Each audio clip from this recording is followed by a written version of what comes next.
Hello, I am SuperVibraT302, and this is my Super Mario Galaxy 2 Any% submission for SGDQ 2018.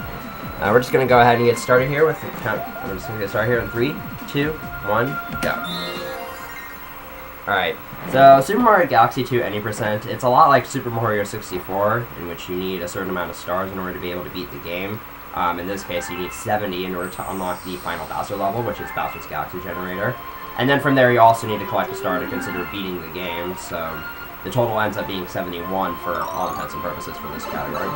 So we got like a 2.5 minute intro sequence here, so we're just going to start off by showing off the basic movement for this game, which is just long jumps. Long jumps are the fastest form of movement when you need to cross a large distance and you don't have any special upgrades to help you. So really early on into this game, we received this Luma, and he's going to go into Mario's hat, and he's going to give us the ability to spin.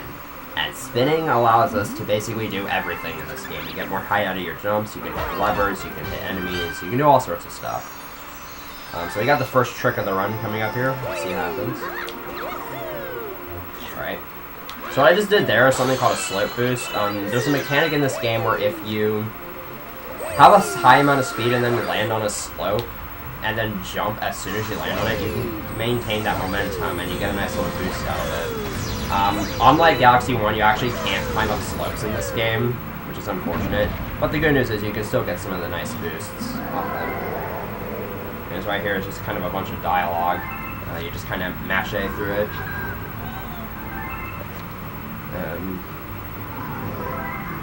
Pretty typical Mario story, you know?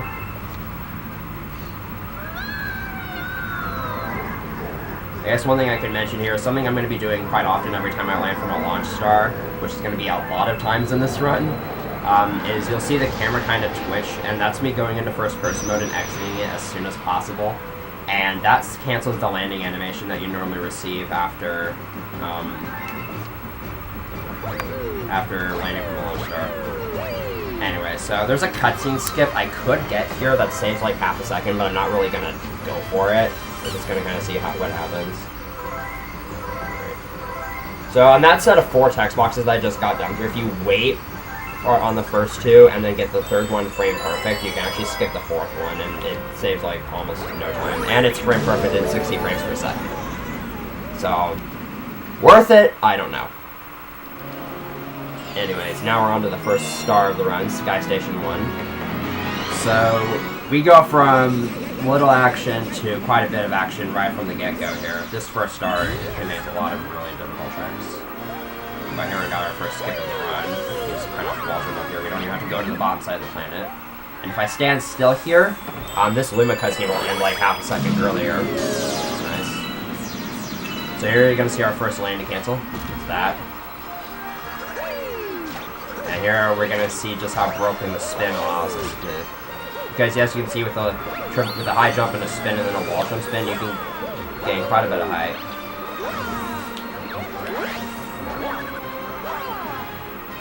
Alright, so I just did a trick there called Luma Bounce, where by doing a homing ground pound off that Luma, I'm able to reach that planet early and skip the launch star, and it saves like 1 second, and it is kind of difficult, but it's worth it since it's the beginning of the run.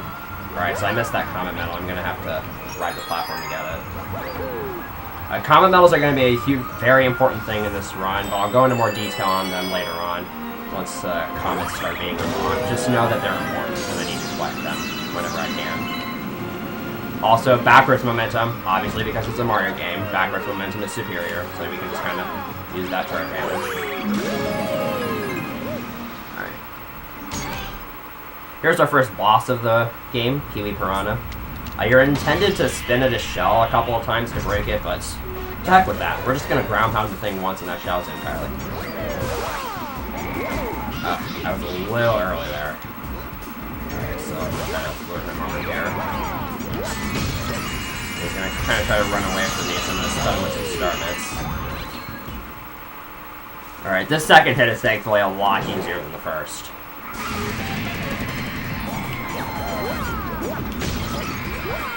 Okay, I say as I miss it. Fortunately, I fought this boss twice in the run, which means I get 2 opportunities to show off how easy it is. Alright, and that is our first star of the run out of 71.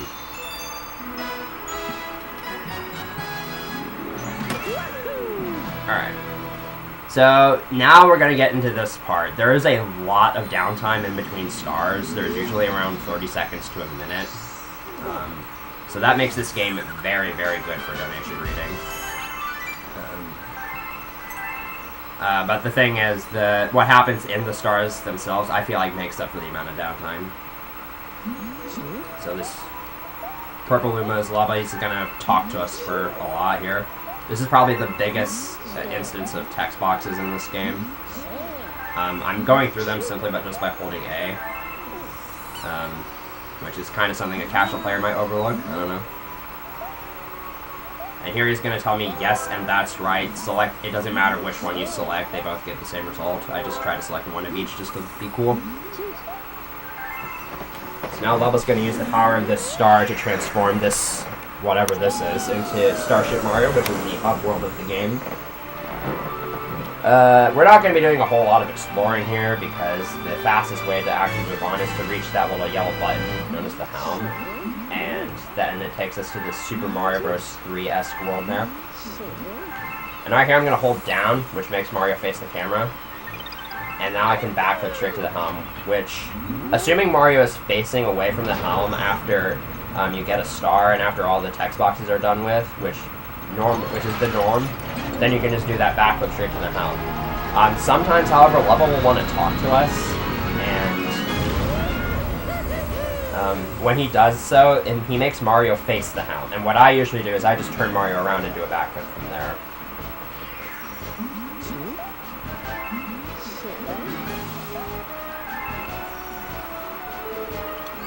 So here's the second star of the run, Sky Station 2. The star isn't nearly as flashy as Sky Station 1, but there's still quite a bit of cool movement throughout the run. This is also one of the few instances where at the start here I'm not going to go for a jump cancel. I'll explain those a little later on in the star, but basically I'm going to be able to move right after I land, which is not normal for stars in this game. We're going to try to make an early jump cycle here. And I did.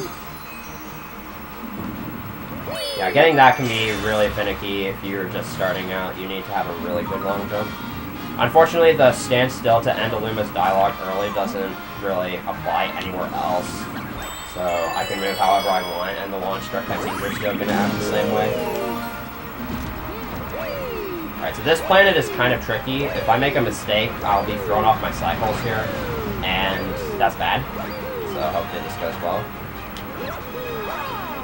Alright, you can actually skip that 1-up with a really precise wall jump, but it doesn't matter since I'm pretty much guaranteed to grab a 1-up at some point during this run anyways. So skipping that text block is not entirely something that will happen in an RTA. Alright. Now we just got these flip switches here. And then we got another set right here because, I don't know, repetition I guess. Now we have our first instance of cosmic clones. They aren't too bad here, but in the later stages, they can be very, very annoying. Basically, they copy Mario's every move, and they can make backtracking very difficult. Anyways, now I have this final planet here. This final planet's pretty much self-explanatory. So I'll go ahead and explain jump cancels because I brought them up earlier. There is a second way to cancel landing animations that I'm only going to go for at the start of the star, which is by jumping on the exact frame that Mario lands. I think I counted, and there's a total of 48 stars I can go for jump cancels on, but the thing is, it's once again, it's frame perfect at 60 frames per second. So the likelihood that I get it, it's probably going to happen around, if I had to guess, probably somewhere close to 5 times at best. I'd say that's around an average. I'd say that's a pretty average guess there. I will actually be donating. I don't know how much yet, but I will donate for every jump cancel that I get during my run. Just, you know, to spice things up a little bit. Anyways, now Lava's going to mention co-op mode, which you don't have to worry about for all intents and purposes. Co-op mode can allow you to do some extra stuff in terms of speedrunning, but for the sake of the marathon, I'm just going to use one player. Okay, so now we're heading on to Yoshi Star 1. Yoshi is by far the most broken thing in this game. There's a glitch in this game you can do with Yoshi known as infinite fluttering. I'll try to explain how it works in a little bit. There's a skip I'm going to attempt on this star that's pretty difficult, but I just recently came up with a setup for it that is somewhat consistent. So hopefully I can get it.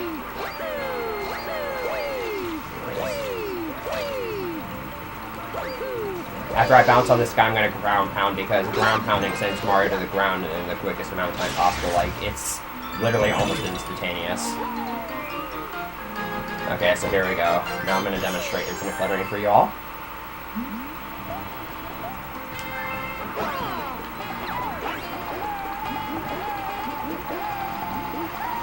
There we go. Here we go.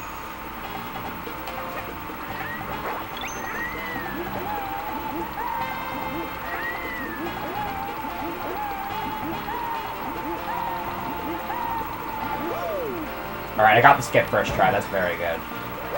Anyways, I told you my setup was pretty consistent. Anyway, so how infinite fluttering works is normally when you start a flutter with Yoshi, you're not able to flutter again for a short amount of time because there's a cooldown that has to take place first. But if you crouch mid-flutter, you cancel both the flutter and the cooldown. And so you can immediately begin fluttering again. So I'm going to demonstrate it again here. And as you can see, you can also use it to gain some height. When doing fluttering in order to gain distance, the most optimal angle you want to hold, you want to be holding sideways, kind of, but also slightly in the direction of Yoshi's back. Because like I said earlier, backwards momentum is superior in this game. And, however, if you're in the air for longer than 10 seconds, Yoshi will pretty much automatically lose almost all of that speed. And so that's actually why I dismounted off of Yoshi at the very end of that flutter, just so I could preserve that extra momentum and still make it to the planet's gravity field. So that's typically one of the biggest reset points for most Galaxy 2 runners, but once you figure it out, it's not that difficult, it's just a little finicky.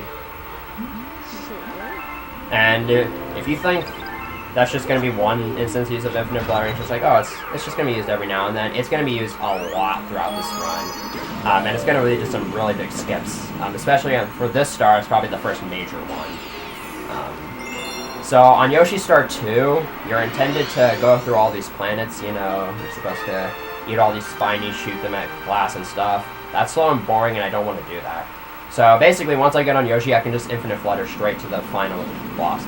Straight to the boss planet, and that's how big infinite fluttering can be. It saves like, I don't know, a minute on this star.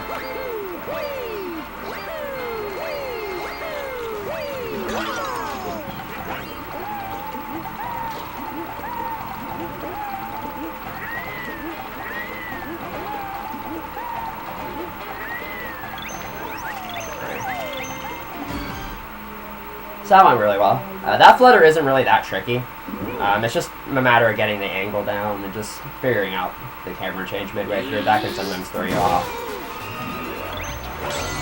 Here's Giga like E2. So this boss, basically we just grab the spinies and throw it back. I'm pretty self-explanatory. There's a small strat I'm going to try midway through the boss that could speed this up by a few seconds. Also, I'm trying to cool a glitch here. If you uncrouch and spin on the same frame, you can get Yoshi in this kind of sliding state. It is completely useless, but it's just fun to show off every now and then. Right. So I'm going to get both of those spinies once, and then eat that second spiny, and then throw the first one before the... Okay, I threw that one spiny and then got the second one in Yoshi's mouth before the first one made contact, so now I don't have to wait on this phase. I can just throw it right away. And that's a pretty small time saver. It's a few seconds, because you don't have to wait for a spiny to come out. And it's actually easier. It actually makes the fight a little easier, because sometimes if you throw the final spiny, you can get hit. And that's bad. Alright, so those first 4 stars done. They're typically the hardest part to get past in doing runs of this game, so I'm very happy with how that went overall.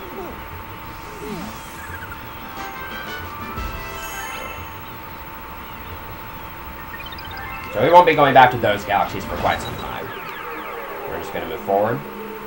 And the next galaxy is Spindig Galaxy, where we'll be introduced to the first of Mario's power-ups. In this case, it's going to be the Spin Drill. And the spin drill has some interesting properties. You can dig through planets with it, and that's interesting and all. The thing with this star is, we don't actually need to use the spin drill on every single planet, because when Nintendo made this game, they forgot to... when Nintendo made these levels, they forgot to account for the fact that Mario can jump. So... Okay, that's a jump cancel, by the way. That would be some money if I were doing my actual run.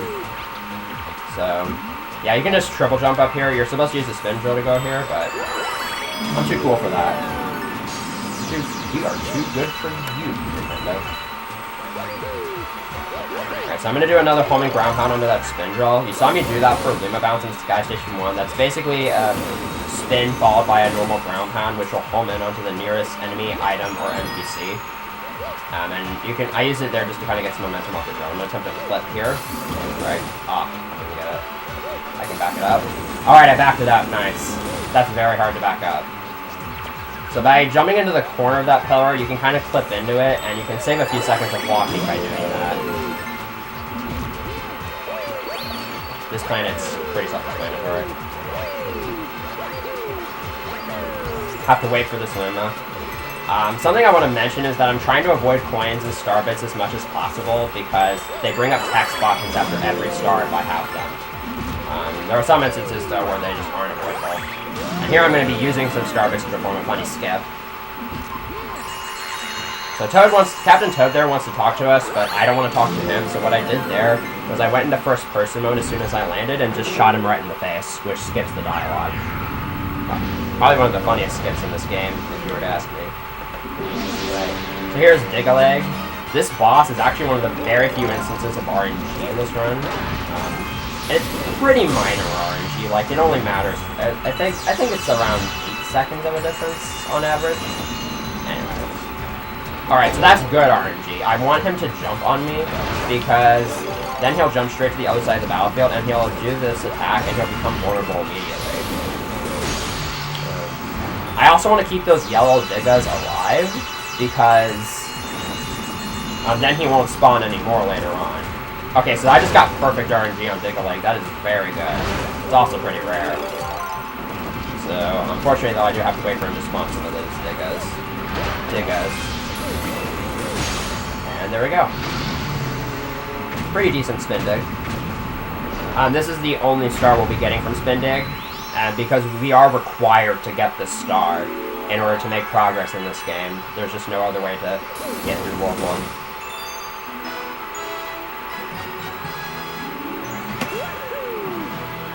Anyways, and it is a relatively long star, but thankfully there's quite a bit that goes into it, so it pretty much balances out in the end, in my opinion.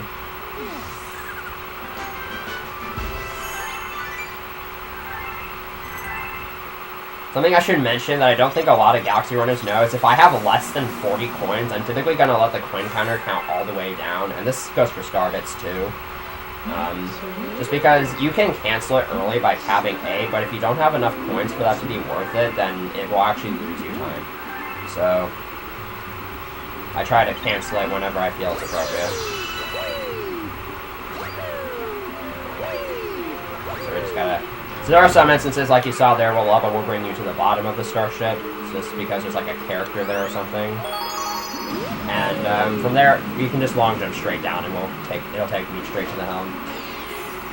Anyway, so now we're heading to Right Side Down Galaxy. Personally, one of my favorite galaxies, just because of how broken it is. I like to say this is the level Nintendo meant for you to break, because pretty much all of the skips here are just bad design, level design, pretty much. It's just convenient objects placed conveniently so that we can jump to different parts of the stage. Right here, I'm just going to kind of fall down to this flower. It's pretty cool. So you're intended to hit this gravity switch here to change the direction of gravity, but there's an item block placed right here, and that I can use to just, jump all the way down here. Works just as well. Okay, let's see if I can get this slope boost. Ah, I didn't get it. That's a pretty tough one to get. Doing the bounce instead of riding these elevators. And speaking of elevators, these elevators are conveniently placed right next to where I need to go. I don't need to hit a gravity switch there either. So, grab that Comet Medal. Now we're going to head over here and get Fire Mario. With Fire Mario, I'm going to do a little strat here. You don't see a lot of people do this here. Basically, if you crouch while making fireballs, you can cancel the fireball making animation, and you can make fireballs a lot quicker, which I do there to help me break this box a little bit easier. And right here, there's a skip I'm going to go for, which is pretty easy. You just kind of jump onto the roof here, and you basically just skip the entire rest of the stage. It's kind of hilarious. And you actually are intended to go up there, because there's one-ups in the four corners of that area. So other than not getting that slope boost, that went really well.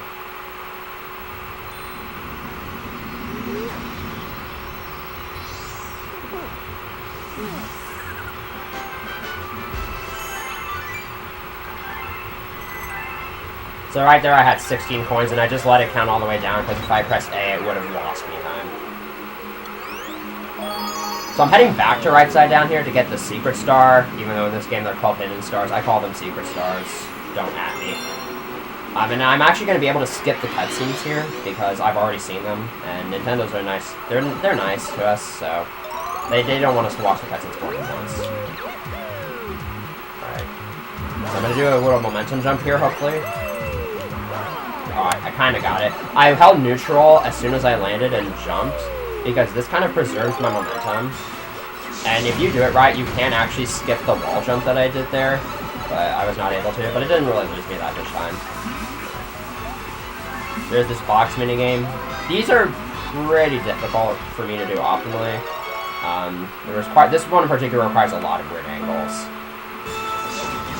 Okay. Normally I throw up right from the start. Okay, that didn't actually lose me too much time. I just had to do a different fireball throw. And 11 is that close to a 12 is really good for me.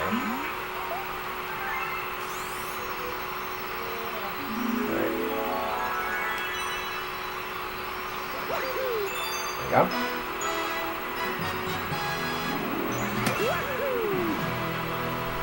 So we're done with that galaxy now, because there's only 2 stars in that galaxy.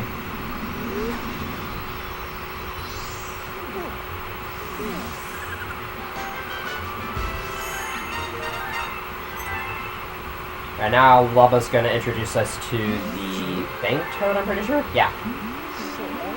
He's going to be important later on in the run. So, we'll talk about him later on. I think it's midway through World 2.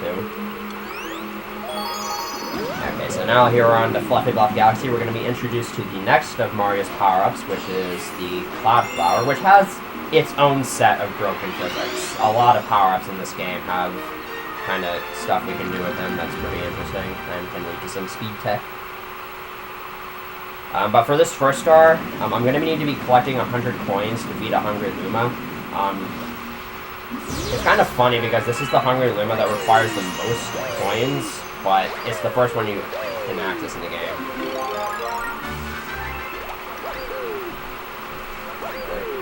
I'm going to go in here. Usually if there's Starbits there, I like to grab them right before the pipe transition to delay them coming to Mario. It just looks kind of funny.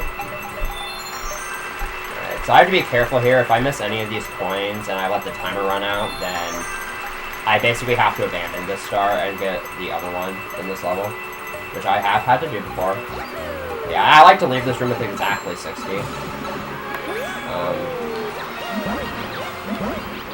Because there's exactly 40 on this cloud. And so therefore I'm not going to be put at a risk of accidentally having more coins than I need. Because that would be bad. Because I want to end this with exactly 100 coins. So that way I have 0 coins on my counter by the time the level's over. And I was able to not miss any coins there.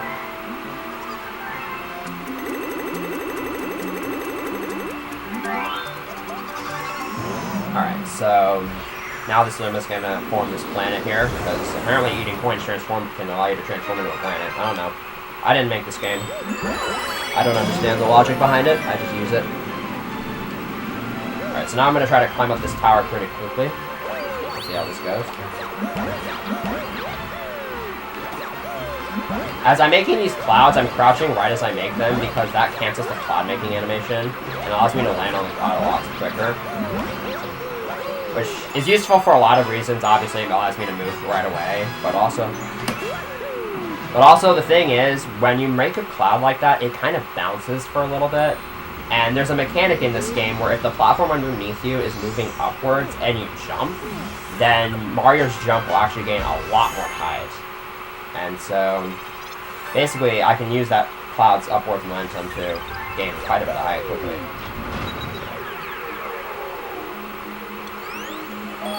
So Fluffy Bluff 1 is another level with a pretty major skip. It's actually a pretty simple one. And it skips a really huge portion of the level too, which is always a nice thing. So what I'm going to do here is I'm actually going to get Cloud Mario, and I'm going to go completely the wrong direction. You're not supposed to go up onto this tree in this mission. And I'm going to head over to this cloud here. And just kind of long jump off.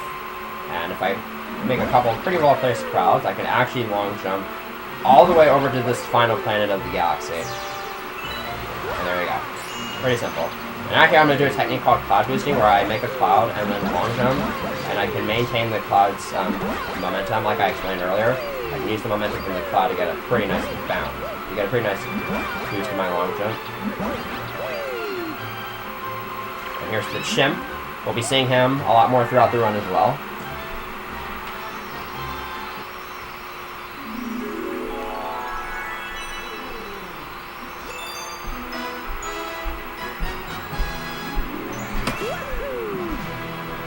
So this World 1 is actually really solid so far, which is nice.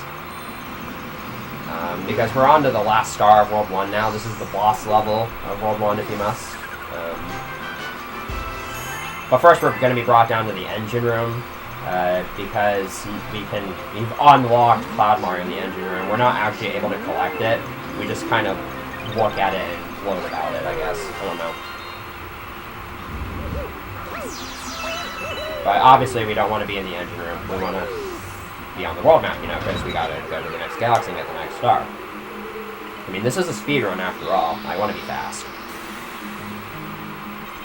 So this is Bowser Jr.'s Fire Flotilla. This is the first of the boss levels. Every world has one, and they alternate between Bowser Jr. and Bowser levels. This one is notoriously difficult. The stage itself has some pretty tough movement. There's a specific cycle I want to make with that Thwomp that is pretty tough for me to make, but also the boss is not a fan favorite by any means.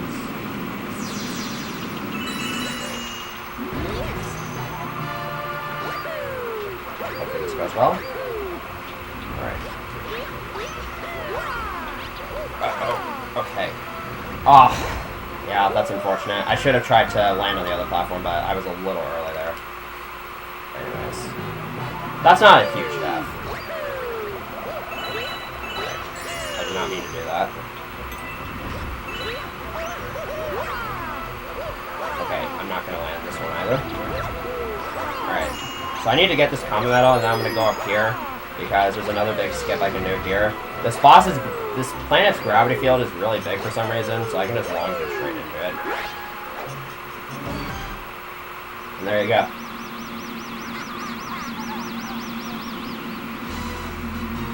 But yeah, I should probably mention, I just died there.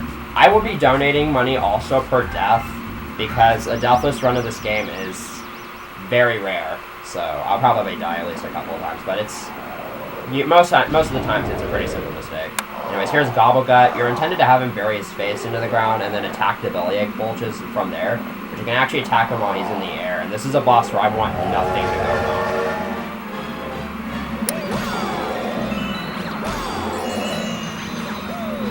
Alright, so that's a perfect first phase right there. I respectively hit, I believe it was the 5th, 6th, and 1st bulges. So now I'm going to try to hit bulges 2, 3, and 4 by walking down so that it goes in a straight line, and then turning around, because now he's pretty close to the planet, which will allow me to get these last 3 bulges with some simple jumps.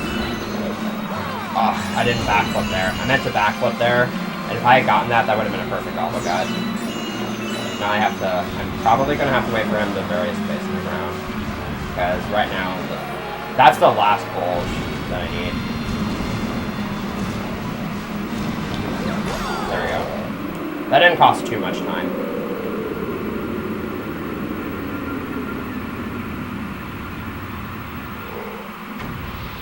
Right, so unfortunately I didn't get a sub 30 World 1 here, but this is still pretty decent. It's still pretty close to a sub 30 World 1 as well.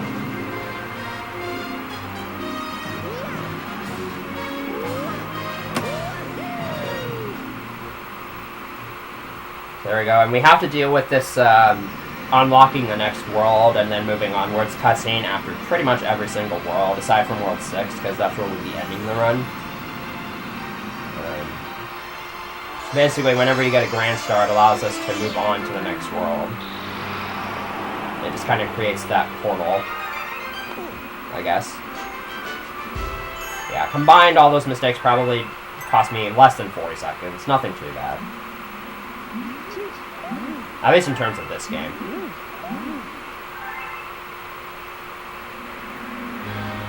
And now we are moving on to World 2, which is actually one of the shorter worlds in SMG2 any%. We're in here for less than half an hour, actually. I think less than 25 minutes even. It's around 21 minutes on average. 21, 22. So, this world goes by pretty quickly in this category. We only get 7 stars here, so that's probably why.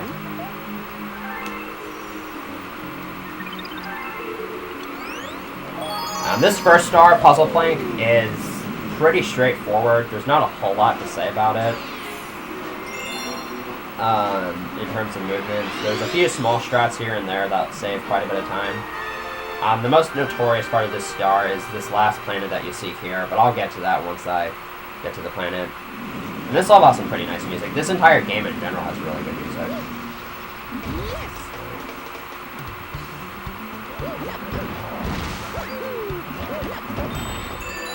I'm going to do a little skip on this next planet. I'm just going to do a backflip to that launch star so I don't have to ground pound those puzzle pieces into the ground. Something important about spinning in this game is that you want to be holding A when you spin because you get more height that way. And since I'm playing as Mario, I'm spinning with the Wii remote to get the most height. If I were to be playing as Luigi, I would need to be spinning with a nunchuck to gain some extra height. The movement here is pretty annoying. It's very easy to get hit by a saw. And yeah, like that. And getting hit by a saw is a pretty bad time loss because you just kind of fall down and it takes ages to get up.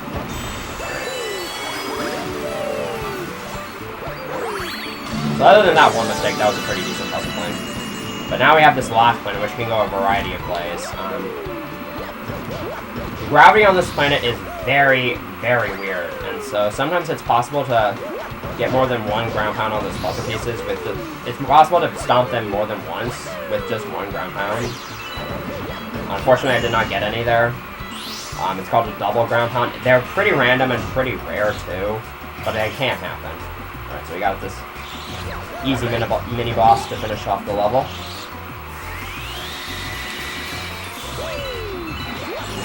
Get onto it and ground pound. Pretty simple.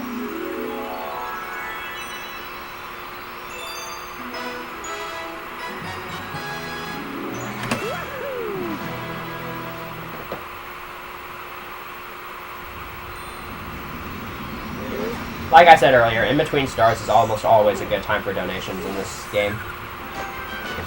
So that's something you'll definitely want to keep in mind.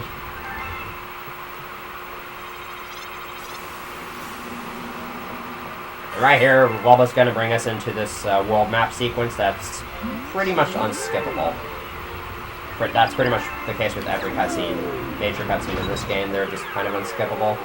So he's going to introduce the grand world map to us, which is kind of how you would navigate from world to world quickly. Normally you would have to kind of go all the way through the world and then take the portal back to the previous world, but you can just go to the grand world map and select which world you want to go to. And this is going to be important for routing later on. Anyway, so here's Hightail Falls. This galaxy is pretty interesting, and it's one of my favorite ones, not only to speedrun, but also to watch. Because the strats here are pretty cool. I am going to be collecting star bits during this level because since I'm going to be on Yoshi for a good majority of the star, I actually can't spit them out. So it's best to just, you know, grab the star bits while I can, because there's a lot of them in this star. And this is the dash pepper. It makes Yoshi go fast. Pretty much all you need to know about it.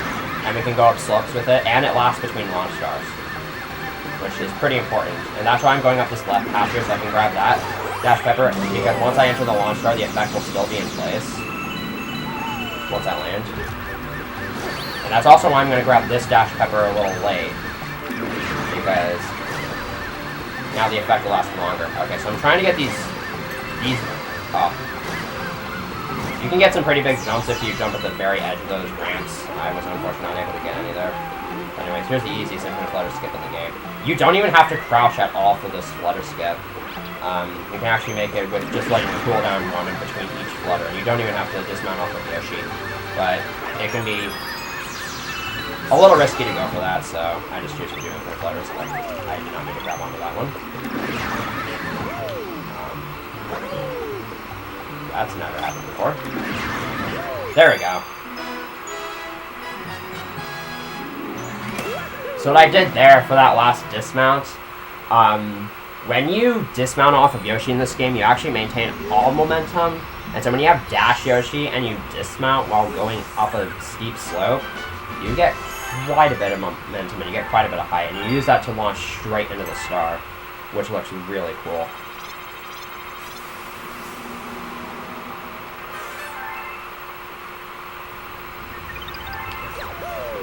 So now we're on to Cosmic Cove, which is generally, you would think of this as a pretty boring stage, and it kind of is, but there actually are quite a bit of strats that go into the star, mainly Cosmic Cove 1. The routing in this stage is pretty interesting, to say the least. On this star, I'm going to be collecting 50 coins to feed a Hungry Luma, but what I'm going to do after that is going to require a bit of explanation. Anyway, so right here, I'm going to head over here and not only get the Koopa Shell, but I'm going to grab some star bits. Or not.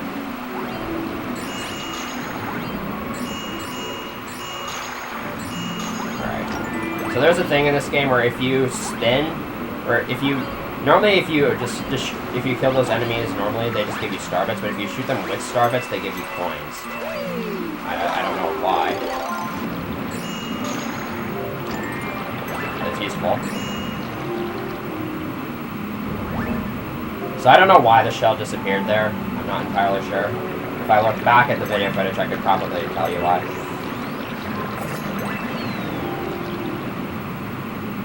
Anyways, I'm going to collect this big coin, which will unlock all these small coins. Equal out to my total. So that big amount of coins is right next to this comet medal. Hold on. Got that. And the comet medal is right next to the switch that freezes the lake, which is needed for Star 1.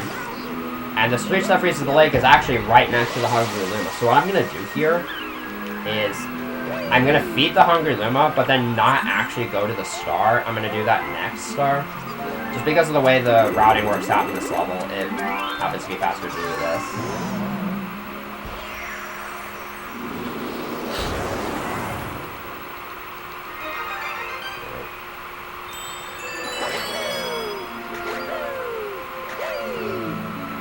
So now I just kind of have to wall jump up this waterfall, or it used to be a waterfall.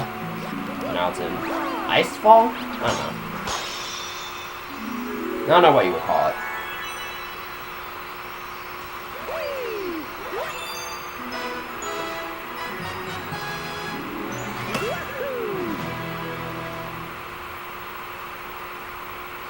Okay, so I want to explain something I've been doing on Star Select menus because I've neglected to explain it up until this point, and this is somewhere it's kind of important. On most Star Select menus, if there's a clear star that I want to select, I'll select it by simply pointing my cursor off screen, and then if I just mash A, I'll auto-select it. By the way, we have to watch this Toad walk around for a few seconds. I don't know why. Although, depending on what text boxes you have and which ones you don't, you can actually have them walk for a short amount of time.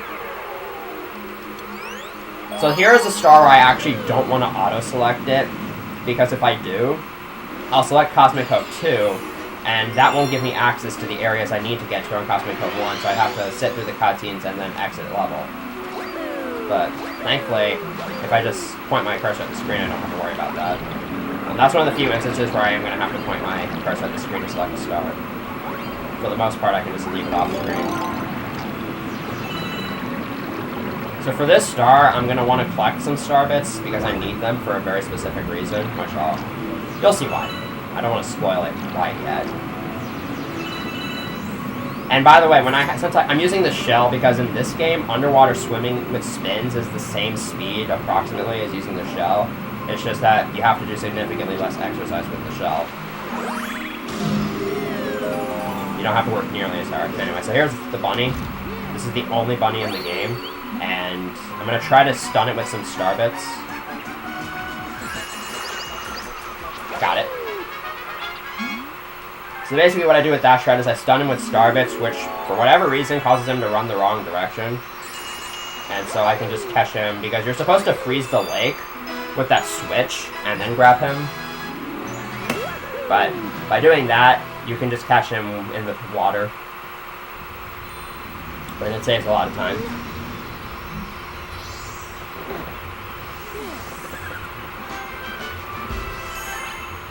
Alright, so this next star, Boulder Bowl 1, I could have done this star earlier, but I want to do this as my 15th star, because there's certain events in this game that happen when you get certain stars, but also certain events happen when you get a certain number of stars. And so I'm basically going to overlap two events here. By collecting this as my 15th star, I'll get taken down to the engine room. Since I'm collecting Boulder Bowl 1, I'll see Rock Mario, and then I'll be warped straight up to the Male Toad to get a Male Toad ladder, because I have 15 stars. And that just saves a few minutes. That just saves a little bit of travel time. Anyways, so Boulder Bowl 1 itself is a kind of challenging star and runs. There's a pretty big skip I'm going to go for once I get past that ramp there, and I need Rock Mario because of the common medal. You can actually do the skip both with and without Rock Mario, and you'll see it both ways in this run. But it's harder with Rock Mario, but I have to do it because of the common medal. So here we go.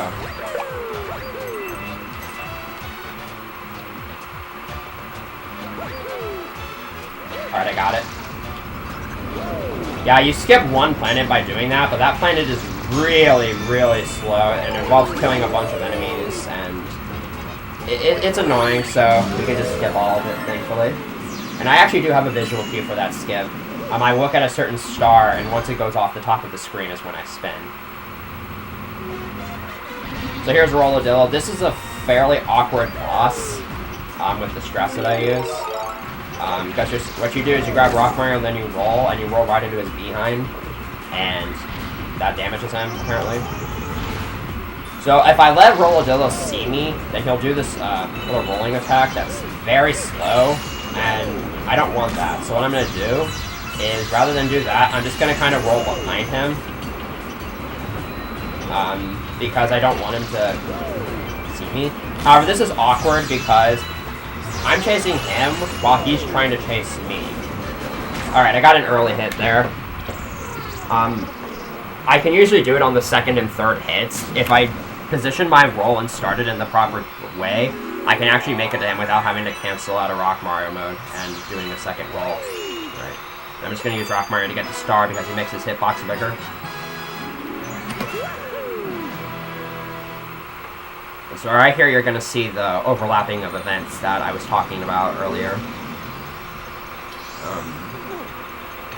Where I have Boulder Bowl 1, so I'm taken down to the engine room to see Rock Mario, even though, again, I can't use it. And now I'm going to be warped up to the Male Toad to receive this letter because I have 15 stars. And again, it just saves a little bit of travel time. And now I'm going to head over here and talk to the Bank Toad. So this is where I'm actually going to be getting all my star bits from for the run. I need around 4,800, and that's what I'm going to try to aim for here. So these are our star bits from another file. This is kind of a new game plus thing that's allowed in this game. Alright, that's exactly what I want.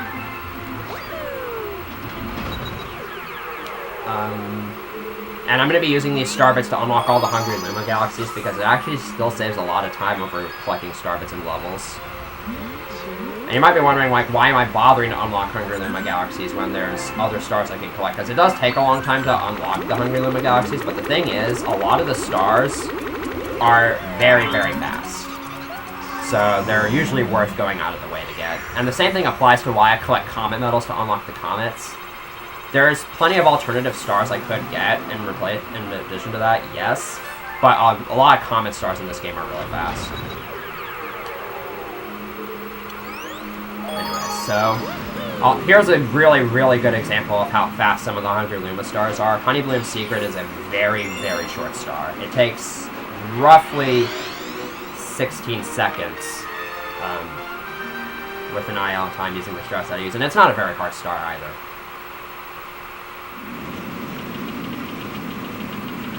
So I'll just kind of let this speak for itself.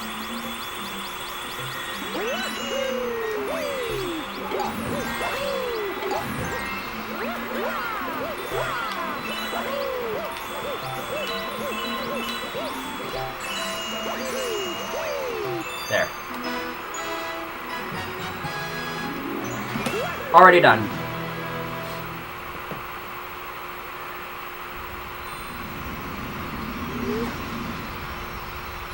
Yeah, I'm pretty sure that's the fastest star in this run. Just for the record, yeah, 16.5 seconds. Pretty fast. I think the second fastest is like under 30 seconds. It's like 28. But I could be wrong. So here's another instance of overlapping events. This one isn't nearly as significant. Basically, you just see the sign next to the helmet, then Lava introduces this bee, which you unlock from collecting Honeybloom Secret.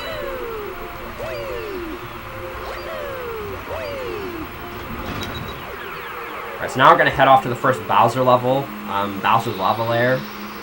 This level is pretty interesting, actually. It's one of those levels that doesn't necessarily have any huge skips, but it does have a bunch of small things that add up over the course of the entire run. Over the course of the entire star, I guess. Also worth noting is I'm going to be collecting a life mushroom during this level, which does waste a couple of seconds because of an animation, but it's going to add 3 HP to my other 3 HP, so I'll have 6 health, and this is going to be useful for some lava boosting I'm going to do later on in the stage. Alright, so that's another jump cancel.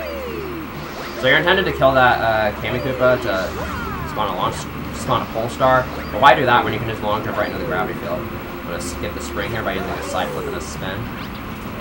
Oh, okay.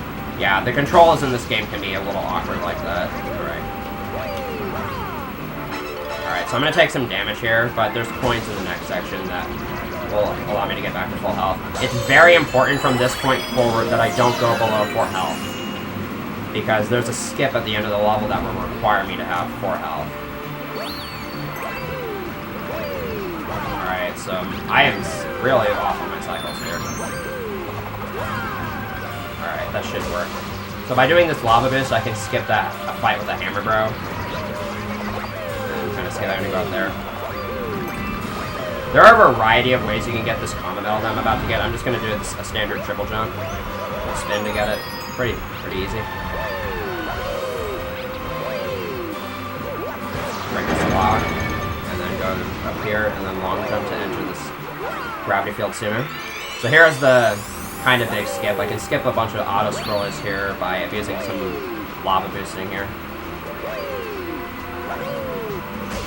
So what I'm going to do here is land on this first statue, and then kind of land on that second one and long jump across them. That's actually a very interesting mechanic about this game, where if you long jump, if you bounce on lava and then land on the ground again, Mario will do a short hop, and then once he lands from that short hop, you can immediately regain control of him. And so what I did there is I landed in the lava, did the short hop on the first statue, landed in the lava again, and that state actually gets conserved between lava bounces. And so once I landed on the second statue, I was immediately able to begin long jumping again. Which is a really big time saver. Right, so here's the big man himself, Bowser. So Bowser fights in this game are pretty straightforward. They're a bit less interesting than they are in Galaxy 1. But there's still a couple things I want to explain about them. And Bowser fights are also a really good time for donations. This one is probably the most basic of the three. There's not really any major time-saving strats I can go for here. So basically what you do is you have Bowser slam his fist to the ground, he gets stuck, and then you have these meteors that you can ground pound into him.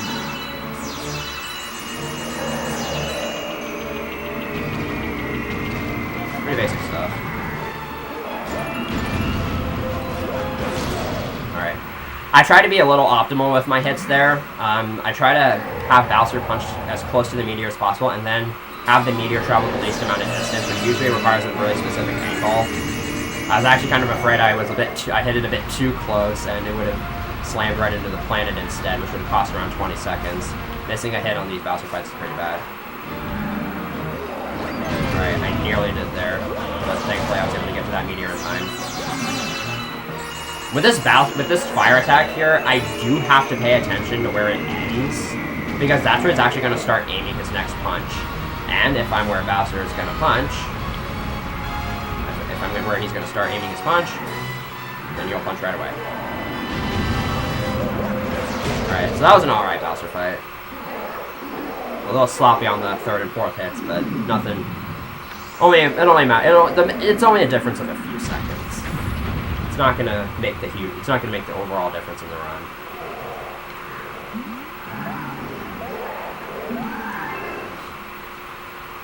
And now Bowser's just gonna kind of disappear like that, and the Grand Star is gonna appear, and that will be the end of World 2. Like I said, pretty short world. That was a pretty decent world 2, only a few mistakes made here and there.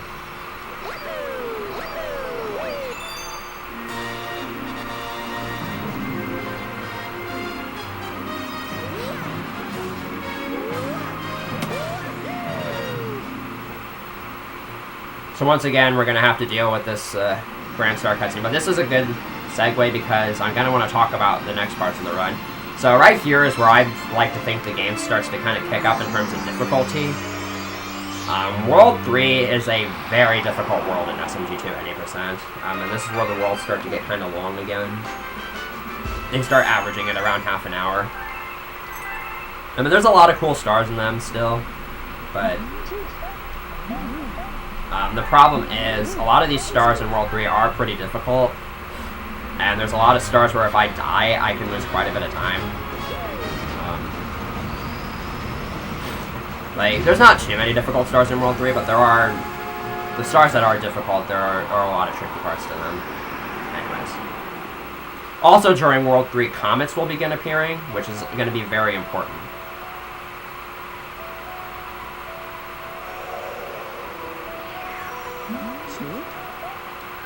Alright, so now our first star, right off the bat, is probably one of the more tricky stars of World 3, Cloudy Court 1.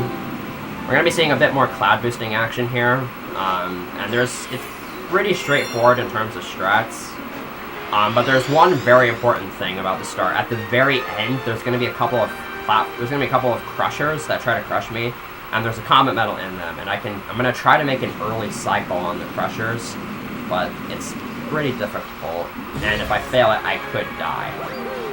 So we'll see what happens. There's also one other strat that I'm going to be abusing at this level is I'm going to cloud boost into this cloud flower, which uses one cloud, but then I get 3 more clouds from collecting the cloud flower, so I essentially use 4 clouds in that. You'll be seeing me do that twice in this level. Here I'm going to use the clouds to kind of skip that launch star, and also make it to the top of this planet early. I'm going to try to grab this cloud flower mid-jump. Alright, did it.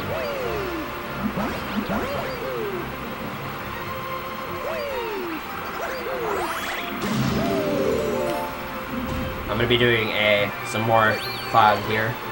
You don't need to ride the wind. You can just use the cloud and go straight up. And here's another 4 cloud strat. You can just kind of go over this wall here. Okay, so coming up is the crusher, so I'm going to be a little quiet here and try to get this strat down.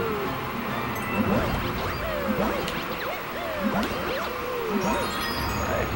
That setup was made by How To Cantaloupe, and it's pretty consistent, actually. That was a really, really good Cloudy Court. Yeah, I was kind of expecting that to gold.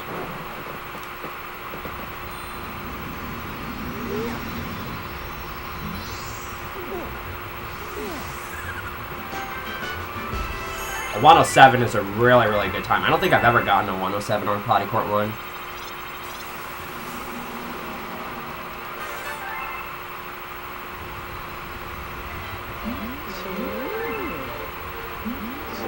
So there's that pipe. In that pipe is just a couple of Lumas who you can feed coins or star bits to have a chance at spinning a cube. That could give you some lives or some star bits. I don't ever have to go in that room though. Anyways, so this is Freezy Flake Secret that I'm going to be doing next. This star is going to be kind of a fun one because it's a points minigame. It's a skating minigame where I have to get a certain score. And the duration of the minigame is fixed, so I can't speed it up. So I like to go for as high of a score as I can because it's fun. So what typically people like to do is... Okay, that fireball went the completely wrong direction. Typically what people like to do is let the chat make guesses on what score I'm going to get. So the rules for that are guess somewhere between 500 and 900 points, and you want to guess in multiples of 10. So it's always fun to watch the chat just kind of spam a bunch of numbers, and then you kind of have to, you know, surf through and see who got it. But yeah. So there's 2 of these that I'm going to be doing in the run. And there's only one small RNG element here, and that's the rotation of the gummits here. Their pattern is always the same, but they can be rotated one of 4 different ways, and that's random. And I happened to get pretty lucky, and where I went for the first gummit happened to be where it was going to spawn.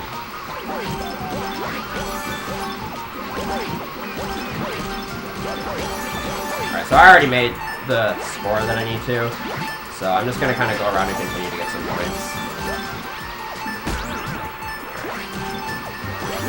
Alright, 780 is bad, but whatever.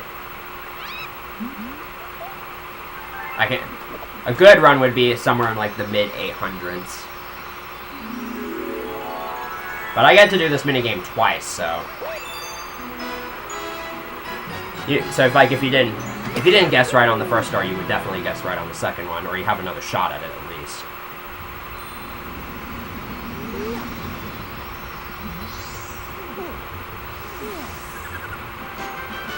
And I would also let my couch. I would also let whoever's on my couch and the donation reader make their guesses as well.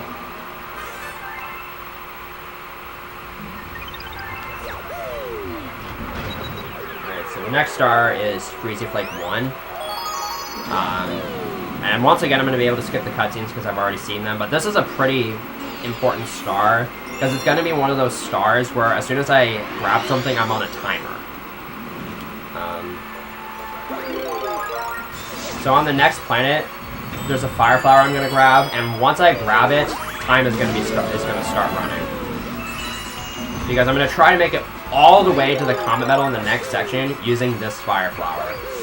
It's not that difficult, but it can be a little finicky for new players. And if I miss this, I waste about 20 seconds. But I think I'm fine. Yeah, I'm fine. I still have like a couple of seconds, and I even kind of messed up. Alright, so hopefully this guy doesn't phone me. Didn't. So, I'm just gonna, you know, lava fist to the section from behind. I'm gonna try to hit it with an early fireball. I didn't, unfortunately. Alright, so that went pretty well.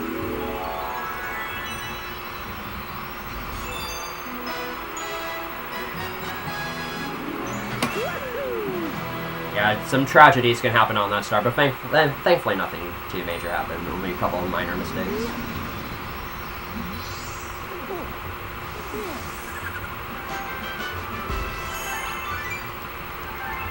Alright, so here's Luigi. We're going to be kind of seeing him for a brief moment here. So in this game, Luigi will start appearing at the start of various stars from here on out. And the thing with Luigi in the Galaxy games is that he does run faster and jump higher than Mario. But if you want to switch to him for a star, you have to talk to him at the start of that star, which loses time, and you only get to use him for that one star. And after you collect the star, he'll talk to you again. And so it actually loses time for the amount of time it would save. So I will never be using Luigi in this run. But for the perfect run, which I will also be submitting as a donation incentive, that will... Okay, apparently I don't want to get past this item block. I will use Luigi for that. Anyway, so this first star... Okay, I just got a frame perfect camera cancel there. You're not supposed to be able to get a camera cancel there because you're not supposed to enter first person mode. But I was able to do it on the exact frame that I landed, so that actually saved me because these first couple of planets are on cycles. These first two platforms are on global cycles, but these two actually activate once you enter a certain trigger zone. And the Comet Metal platform is probably the most interesting one. Its timing depends on when you enter the launch star. Alright, I think that's what I remember. YoshiFan28 has done a lot of research on these path cycles. Right. So now we're gonna head to that pipe. And now we get Yoshi, so guess what we're going to do?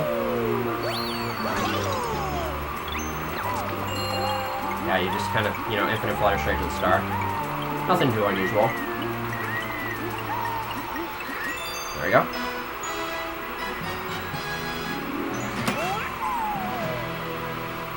Okay, so something very important just happened, and that's that I got my 4th star from World 3. This means comets are going to start appearing. So I've been collecting a bunch of comet medals throughout this entire run, and I'm going to continue to collect comet medals. Because they're going to spawn comets that I can collect. Because like I said, a lot of comets are really fast stars. So in order to unlock a comet in a galaxy, you need to have the comet medal for that galaxy, and you also need a certain number of comet medals total. So, for instance, Cloudycort's comet, which just spawned, requires only 1 comet medal, and I already have the comet medal for that galaxy. So, you can unlock it. There are some other things that go into unlocking comets, which I'll get into later on in the run. I am going to be, however, I do want to mention the amount of comet medals I am going to be collecting. I will be collecting a total of 32. The one that requires the most amount of comet medals is Bowser's Gravity Gauntlet Comet. And that's not until, like, the very end of the run. Anyway, so Cloudycort Comet is a very straightforward star. Kind of. This is the first instance where Cosmic Cones can be pretty bad. Although, okay, I kind of have to worry about them here. If you touch the very edge of each of these starships, then the Cosmic Cones will never spawn. Unfortunately, I wasn't able to get it. And it doesn't really save time, but it just looks kind of cool. It's cool to show off. So this is where the Cosmic Cones really get annoying, because from here on out, I do not want to make any sort of mistake. Cosmic Cones are very, very bad in 2D.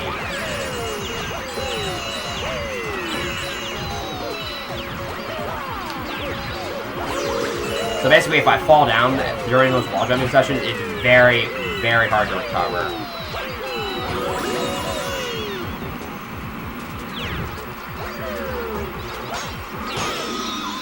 Well, thankfully, I didn't do anything that would have really messed me up.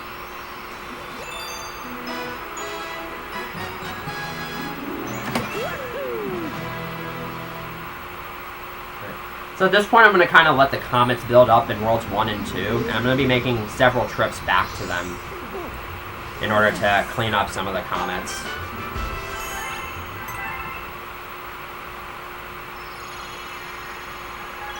Like that star, for instance, I'm going to be getting just a few stars from now. So now we're going to head on to another one of my favorite levels in this game, Tall Shrunk 1. This level is full of a bunch of really, really cool tricks, and it's really satisfying to pull them all off in one go. It is a difficult star, but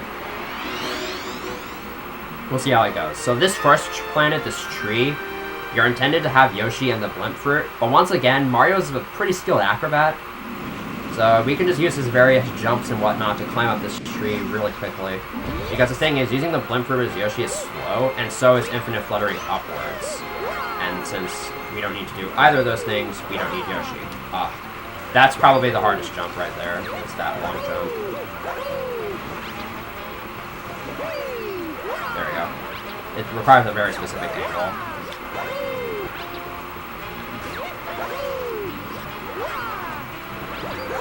Alright, so we don't need Yoshi for that first planet, but now we're gonna start.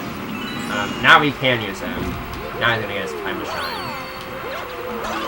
Alright, so this Comet Metal Flutter is pretty awkward. Alright.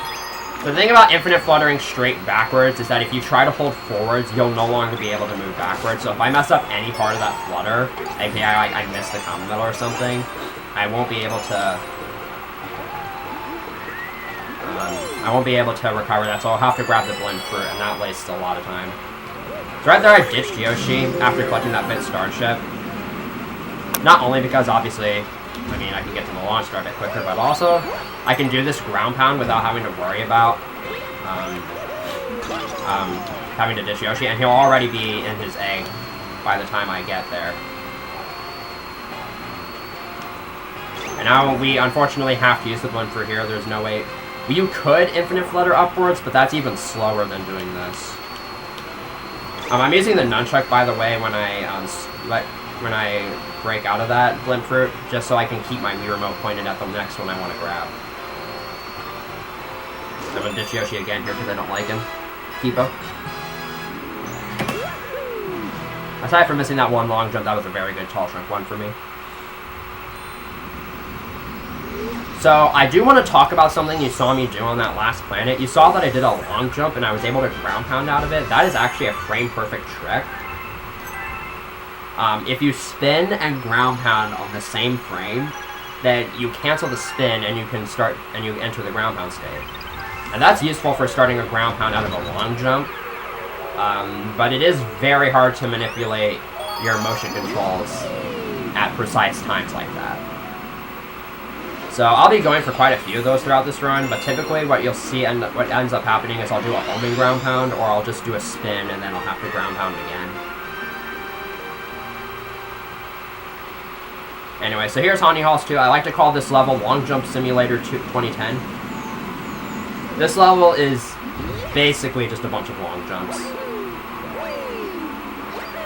This star would usually be also another really good time for donations. I'm gonna be chased by some boos here. Nothing too special. Long jumps are kind of a bit more technical than you might think. You actually kind of want to time them. It's not just so simple as pressing Z and A. You want to time it so that you press Z and A at almost the exact same time. Because we notice sometimes when I long jump, Mario doesn't enter the crouch animation before he does the long jump animation. That's actually the good thing, because then won't, if I have to run for a little bit after that, he won't stop for a little bit. He'll just immediately begin running. So, like, that long jump, for instance, is pretty decent. And to get optimal long jumps is a very tight window, I believe. I think I remember it's a 4-frame window. There we go.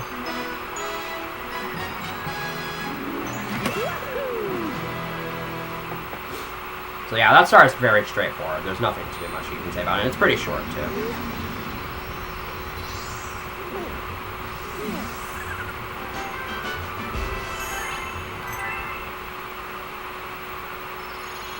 Alright, so this next star is...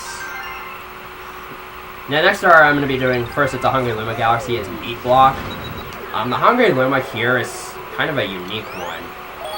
It's the only Hungry Luma in the game that this consistently happens on. For whatever reason, it requires 1,000 star bits, but the last star bit that you feed it, for whatever reason, always is shot out late. Like, you'll see it here. Like, that last star bit is always delayed, and it's unknown why. But it's actually kind of useful, because during Hungry Luma cutscenes, I typically set up a backflip, because you can still move towards it. And then near the end of the Hungry Luma feeding, I just backflip and I can land on the helm a little bit earlier. Anyway, so here's Beat Block. The gimmick with this level is that every 8 beats of the song, the blocks will switch from being the green ones active to the yellow ones being active. And that makes this star very, very cycle-based. It's actually pretty tight to make the most optimal cycle you can. If I don't get the jump cancel, I'll have to play it a little slow in this first section, because... Okay, so I'm going to play it a bit slow on purpose in this section, because it's easy to get caught up on these 2 green blocks up here.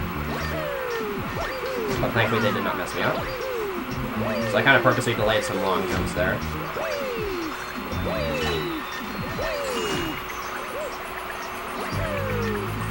Alright, so this section is kind of annoying right here. So far, I'm on the optimal cycle.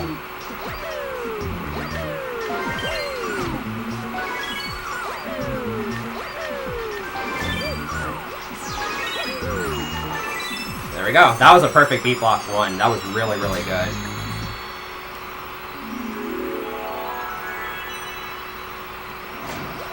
That final long jump can be pretty annoying. It can be pretty scary. Because you're kind of essentially doing it with a blind angle, and if you bonk on one of the blocks, you're basically dead. Also, I grabbed some star bits at the last second here, so that's going to cost me a little bit of time. It's going to cost me like 1 second. Yeah, I grabbed 1 at the very end. That can happen sometimes. Okay, so now I'm going to head back to Worlds 1 and 2, and I'm going to do a couple of Comet stars and some cleanup stars. I'm going to start with Sky Station Comet. This is going to be our first speedrun Comet. Worth noting is that Nintendo likes to spell speedrun with a space, and I'm not entirely sure why. I guess they never heard about speedrunning when making these games. They did it in Galaxy 1 as well. So this is essentially the first star. It's a shortened version of the first star, but I'm on a time limit. And the time limit is actually pretty short. You only have 20 seconds once you start. However, there are certain clocks that I can collect throughout the stage that add 10 seconds to my time. So, like this one, for instance. And again, this is a shortened version of the first star, so it's not like I have to go through the entire star and do it. So now I'm going to get a chance to redeem myself after that Pee-wee fight early on.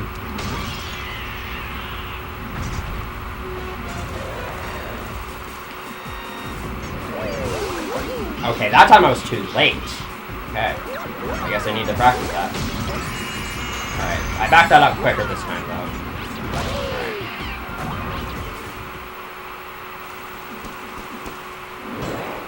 So hopefully I can get the second hit this time. There we go. That's how you do that second hit. Yeah, Pee-wee kind of takes longer to run away on that second hit. Typically, he doesn't do that on the first hit.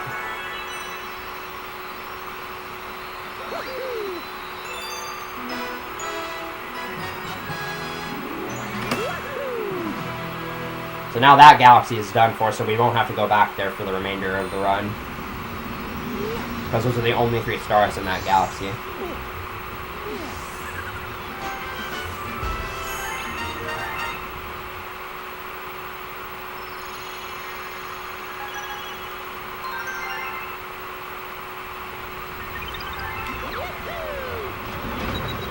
Anyways, this next star is Yoshi Star Comet. So, this star introduces us to the Rainbow Power-Up, which basically makes Mario invincible. He can kill enemies just by touching them. And he also you can run really, really fast. And if you're at top speed, you do run really quickly. And so the important thing about this star is I want to try to stay at top speed for as long as I can. Which will require not running into walls and basically just not slowing down. And I also have to do that while trying to kill these Spinies, which can be pretty challenging. So, here we go. This part's really difficult. Okay, but that has never happened before. I don't know what just happened there, but it worked.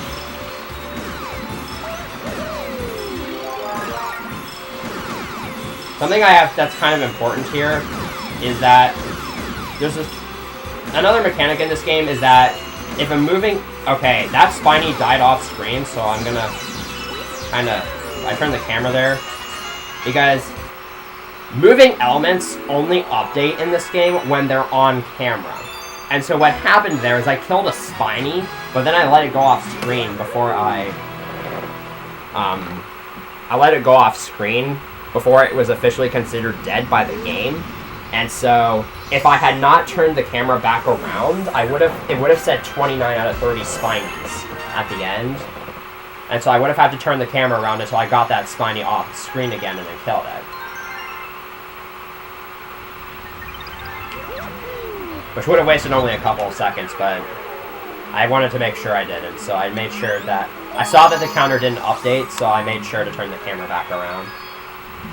Anyways. So here's the next Hungry Llama Galaxy. This is Flip Swap. This Hungry Llama Galaxy has another gimmick of its own. It has blue and red platforms, and it will switch between the blue and red ones being active every time Mario spins. So this is a pretty fast star in general, Flip Swap 1, but there's a mechanic I'm going to use throughout this star that will make it even faster. Earlier I brought up that platforms moving upwards underneath Mario will give him more height in his jumps. That applies to these blue and red platforms that move every time you spin. And so by spinning underneath the by spinning and then landing on a platform that's moving upwards and then long jumping, I can get a really big jump. And I'm going to try to go for... You know what? I'll go for all 4 of them on this star. But I'll only go for the second one once. If I die to it, then I just won't go for it. This first one's probably the hardest one, though. That's the biggest one. There we go. Alright. So this second one's a little tricky. There we go. Let's get that checkpoint. These last 2 are pretty much free.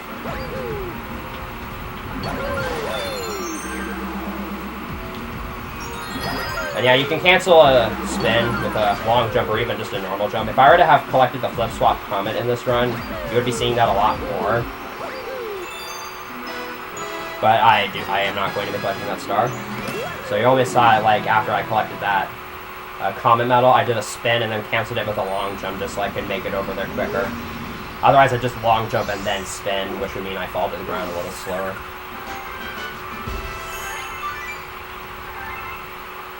So that went pretty well. It's very easy to die attempting one of those super jumps, as I call them.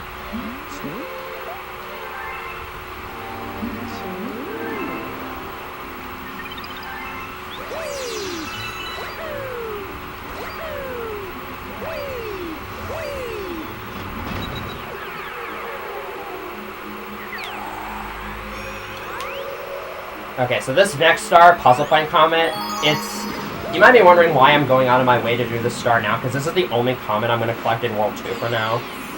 The thing is, this comet unlocks every purple coin comet in the game from here on out.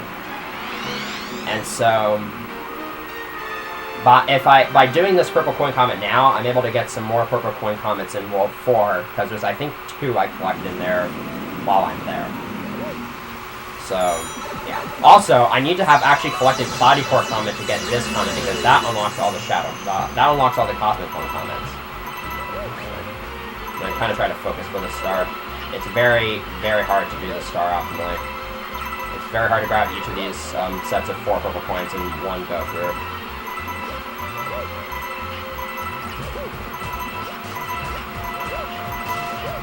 Alright, so I missed that one.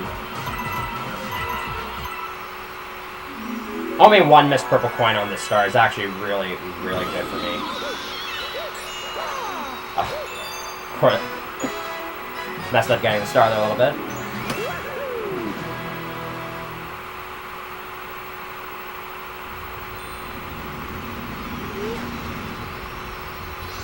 Yeah, that star looks... It's one of those stars that looks easy, but in reality it is a real pain to optimize.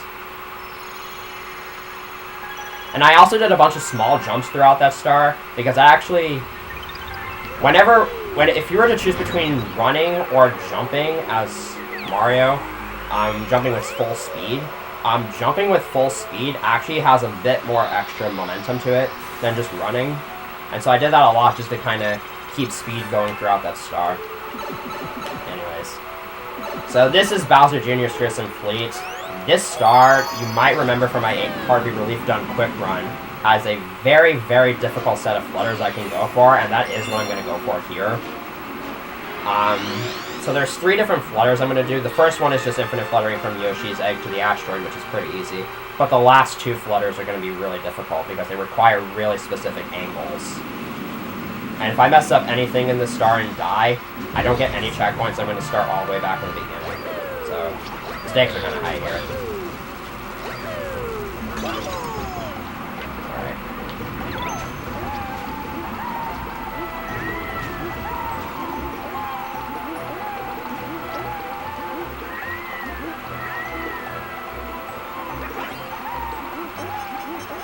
This flutter is probably my least favorite of the 3, just because it's so easy to overshoot this question block. Alright, here we go.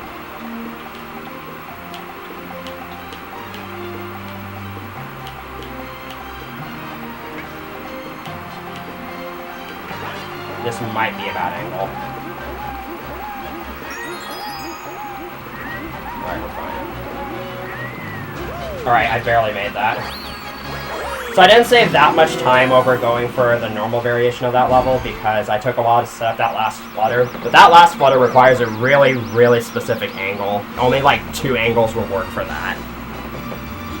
And I also have to make sure I can grab that comet medal in midair, then go underneath the structure, and then quickly rise back up to dismount onto the platform. I almost was not high enough. And the worst part is the death plane is right next to, right below you, so I can't go any lower than what I did there. I would have died. Right. So that was really awesome that I got that first try. But now we have to deal with Mega Hammer, and this is one of the few instances where I really have to hope that my sensor bar doesn't mess up on me. So I got an early hit there. I'm actually not going to go for an early hit here because I want to cancel one of Mega Hammer's animations. When he was shaking his hammers there, he was getting ready to smash them together, which would have lost a little bit of time. So I'm going to lure 3 bolt bills here. Because I'm going to shoot these first 2 at the back weak spot and then get this 3rd one in Yoshi's mouth. And hopefully I'll be able to store it through the cutscene. Alright, I did. So I'm just going to do a side flip and a full flutter here to basically... You're supposed to have him lower his head so that you can hit him with the cockpit, but it still has a hitbox. And so by doing those side flips in a full flutter, I have just enough height to fire the bullet bill and have it reach the cockpit. And that was a really decent Fearsome Fleet, actually. That was a really good Mega Hammer fight. And we can just flutter to the launch to the Sling Star. And that's World 3.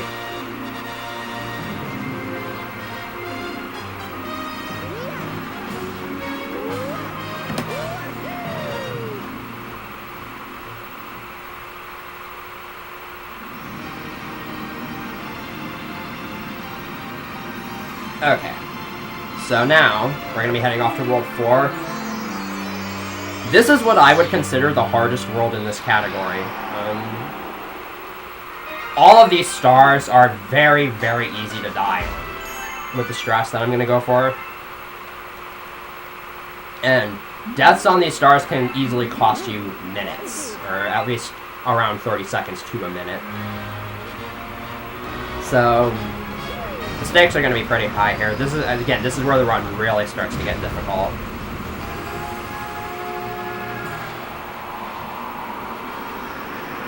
But first we have these cutscenes, again, the calm before the storm part of the run if you must.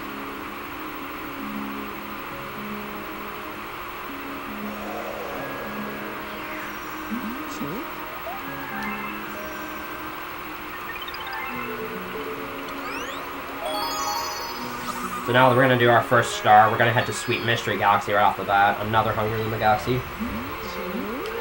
So, these 2 stars are kind of average length for this category, but they're still pretty fast, and the first one is very entertaining.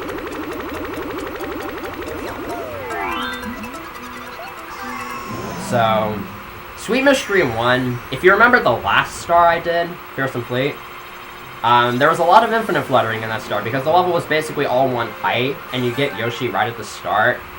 This level is pretty much the exact same thing. I get Yoshi right at the start, and so basically the entire star is a bunch of infinite fluttering. Except the difference is none of these infinite flutters are particularly difficult. This first one that I'm going to go for Without turning the camera, it's pretty much a blind angle. So if I'm too far forward, and since I can't flutter backwards once I flutter for long enough, I would pretty much have to die. So let's see how this goes. Alright, this looks like a pretty decent angle. Okay, I cut that flutter a little bit short there. Which only loses a few seconds.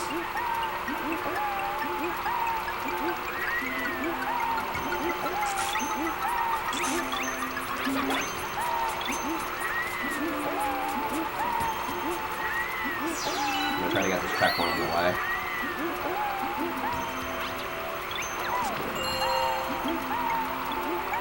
This last flutter, I have to make sure I don't fall here, because since I skipped the launch star, there's actually an invisible floor underneath right there.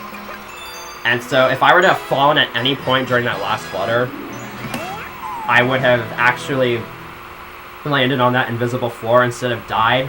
And it would have taken, it takes around like 20 seconds to find a ledge you can fall off of.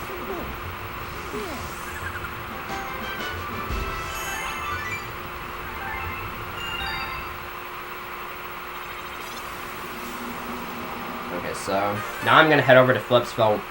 Flipsville Galaxy is definitely one of the more entertaining galaxies in SMG 20%, at least to a lot of viewers. Flipsville 1 is probably one of the most entertaining stars in this run. And it's a pretty simple star, too. Like, I wouldn't say it's free, but it is a pretty easy star once you learn how everything works. Because there's a lot of really big skips in Flipsville 1 that look really cool.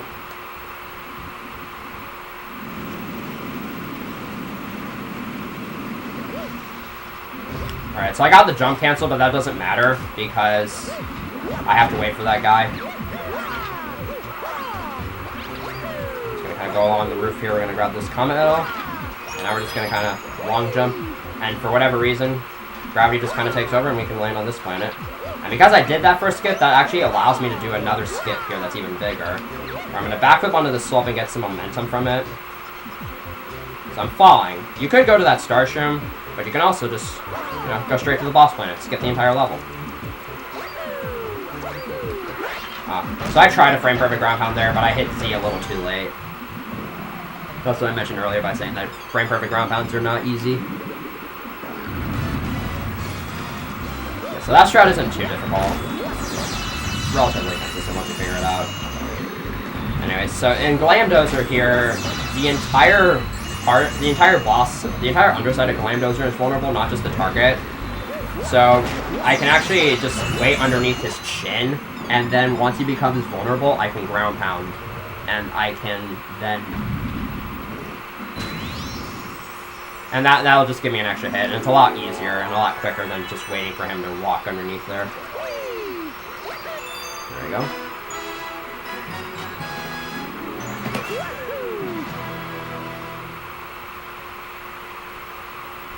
So I'm going to be kind of going back and forth between Flipsville and Sweet Mystery for a little bit, because the thing about comets in this game, another thing about them, first of all, you have to have collected all the main stars in a galaxy in order to unlock a comet.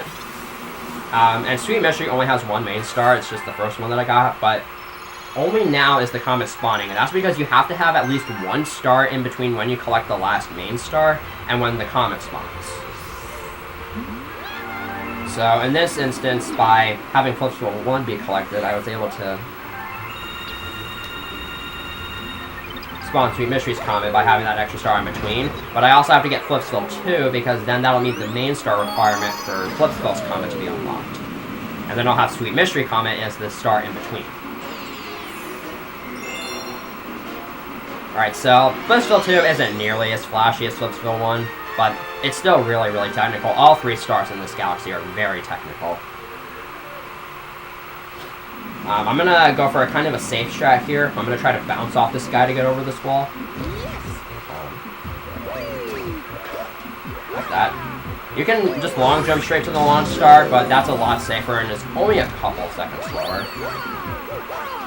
So yeah, we just skip the spin drill entirely on these first two planets. We don't need it.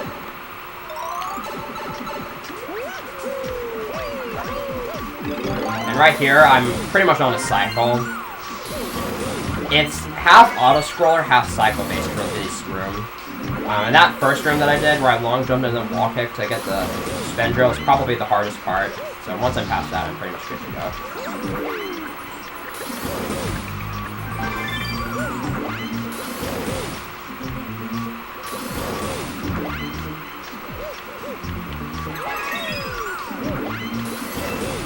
Alright, so that was a really good flip still too. Something that's important to note about the spin drill, and you kind of saw it in that last room, you might have noticed it, is that it has a really big hitbox in terms of collecting coins once you start drilling.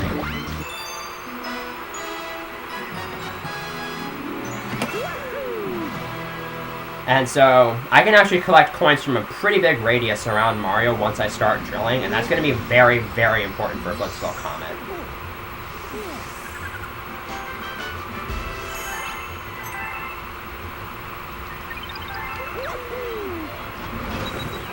So now I'm going to head on to Sweet Mystery Comet, and just like Puzzle Plane Comet, this star is kind of a devil in disguise. Because walking, unlike Mario, if you're on Yoshi, it's actually faster to just walk than to jump around. And Yoshi walks really, really fast. Which makes collecting these purple coins optimally really hard, because I'm going to have to make a lot of really tight turns and stuff. And that's really hard to do while on Yoshi. This star is very, very difficult to do fast and optimally. And because being in the air is slower with Yoshi, that means what I'm gonna do for these jumps is I'm gonna double tap A like that, because that kind of causes Yoshi to immediately enter a flutter state, and it kind of cuts the jump a little bit short.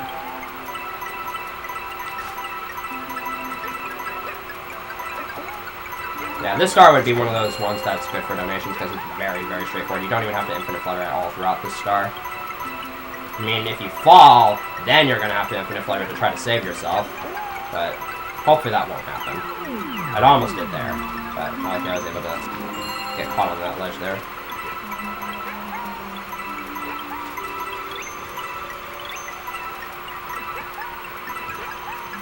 There we go.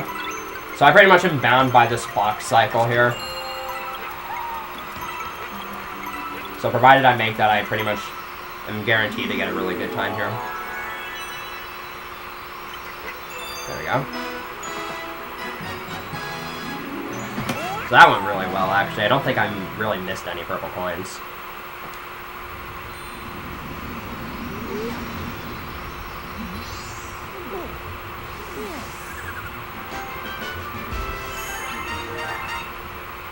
Alright, so now Flipsville Comet is going to spawn, which means that once I collect this Comet, I'll be done with Sweet Mystery and Flipsville for the rest of the run. So we'll be done with this.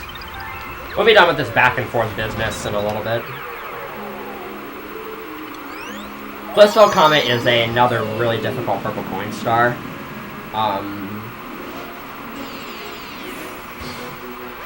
Because it's going to involve several things. First of all, it's cycle-based. Second of all, I have to rely on the spin drill's hitbox in order to get coins, which is also motion control based.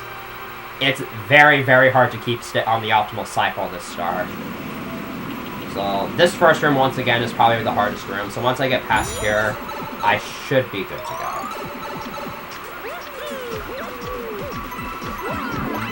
Alright, we made it. So I'm going to skip those coins and kind of get them in two different trips. Kind of get them in two different trips on my way down while I'm waiting for cycles.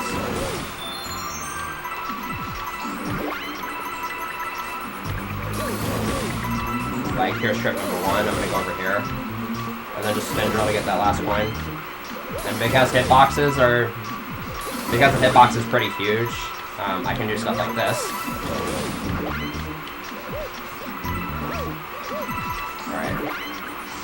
Getting those purple coins optimally is pretty difficult.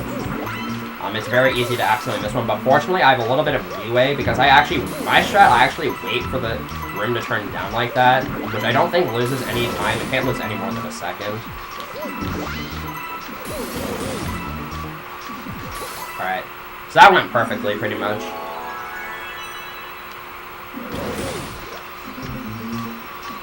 There we go.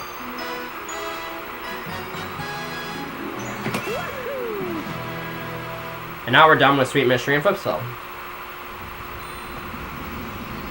And now we get to move on to bigger and better things. And when I say that, I actually literally mean it. Because the next galaxy we're going to do is a galaxy called Supermassive Galaxy.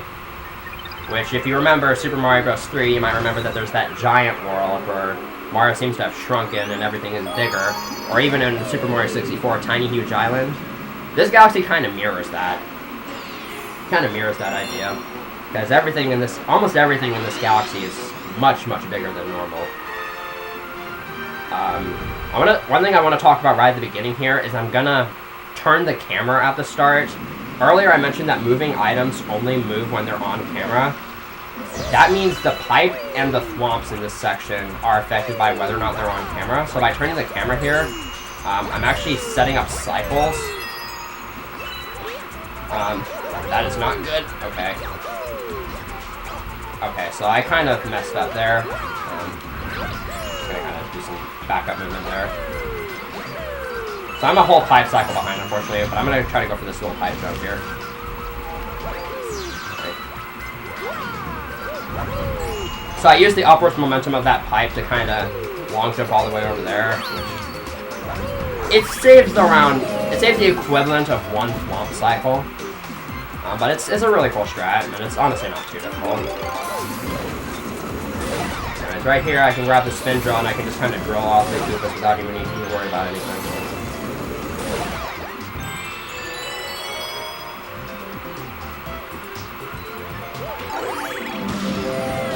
And on this next planet, I'm once again going to do some camera manipulation.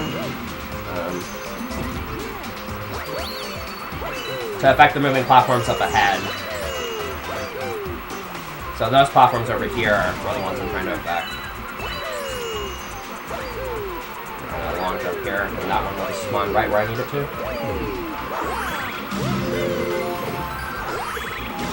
This last planet can be a little tricky. These wigglers like to get in the way sometimes. Unfortunately, they did not for me. Alright, I might be able to beat this red wiggler here. Right? There we go. So aside from missing the pipe cycle, that was a decent Supermassive one. The any % route actually used to get 2 stars from Supermassive, but a couple of years ago that changed because of a different star that'll be done in World 5, which I'll explain a little bit later.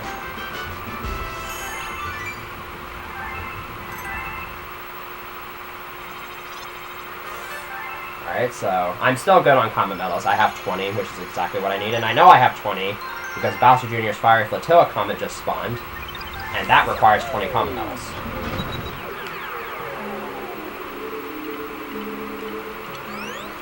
So now we're going to be doing some more back and forth action with Chompworks and Starshine Beach for a little bit.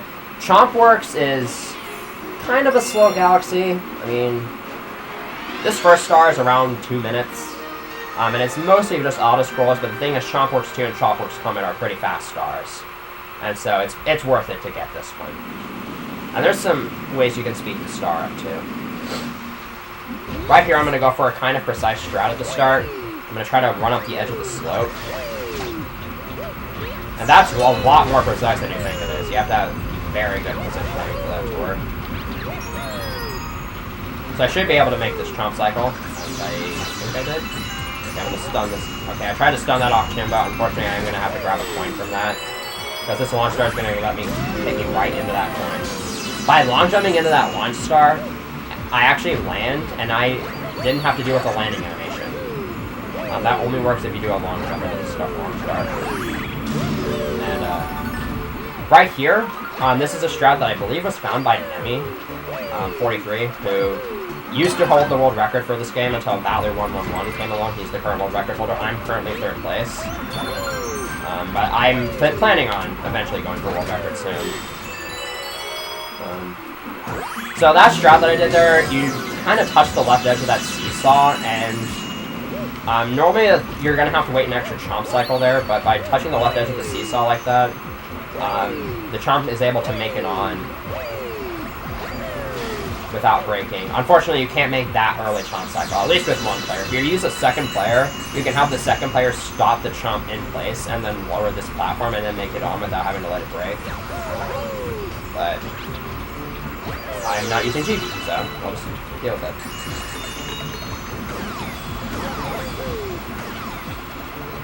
So I got some time to kill here, so I'm just going to kind of mess around with this button and use its little bounce to give me some cool jumps. Get some nice hair.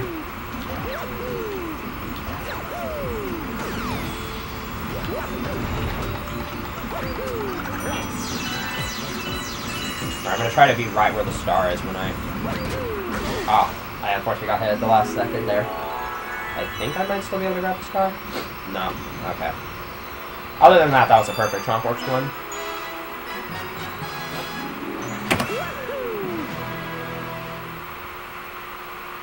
So yeah, that star is kind of full of auto-scrollers, but there's things you can do to speed the auto-scrollers up.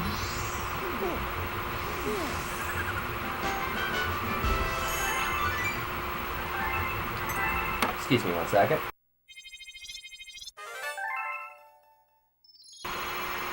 I had to sneeze there for a moment. I didn't want you to hear that.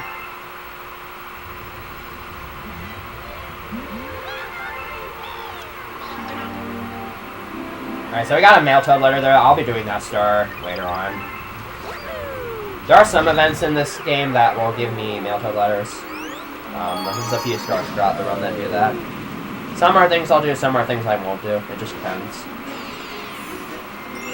Anyway, so now we're on to Chompworks 2. If you ever played Galaxy 1, you might remember the spring mushroom and how terrible it was. We have to deal with that for this star, but only on the last planet. On these first two planets, I'm actually able to skip the spring mushroom. I'm going to do the same thing here that I did on Chompworks 1. Alright, so I got the jump cancel. That's actually very important, because now I'm going to be on pace to make a fast cycle on the last planet. Because there's moving platforms on the last planet that do move, and they're visible from the very first planet of that galaxy. So by getting the jump cancel, I actually have to pretty much set myself up to be able to try to make that cycle. Alright, so right here, once again, Nintendo forgot about mechanics they put in their own game, so you can just skip the spring mushroom throughout that entire planet. Alright. So on this final planet, it's actually fat. It actually is possible to do this planet without the spring mushroom either, but it's slower. Alright, can I make it? No, I just barely missed it. Yeah, that cycle is really hard to make even with the jump cancel, but it saves around 5 seconds if you can get it.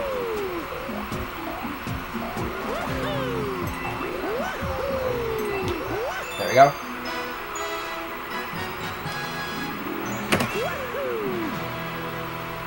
So that went really well. Controlling the spring mushroom like that is a little tricky. Sometimes you can just kind of have Mario veer off into the complete wrong way.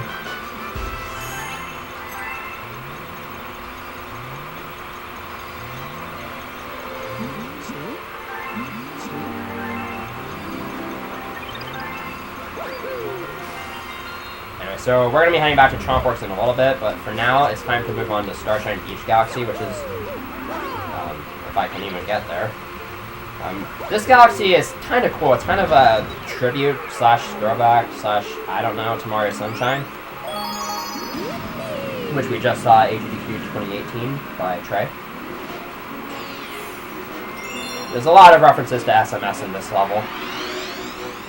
This star is one of the very, very few open-ended, open-world stars. This galaxy in particular is very open-world.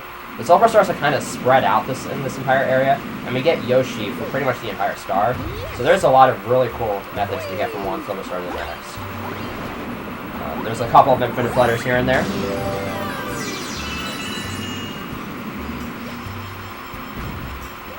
So what I'm going to do here is I'm going to get on Yoshi, and unlike in Mario Sunshine, Yoshi does not die by touching water, which is a blessing. So I'm going to grab that crabber, put it in Yoshi's mouth, and if I walk straight up to this and then fire it, it'll break that glass. Alright, so this infinite flutter is really difficult, because the camera kind of lies to you about where you actually are in relation to the tower, but I compensated for that by just kind of backing up a little bit.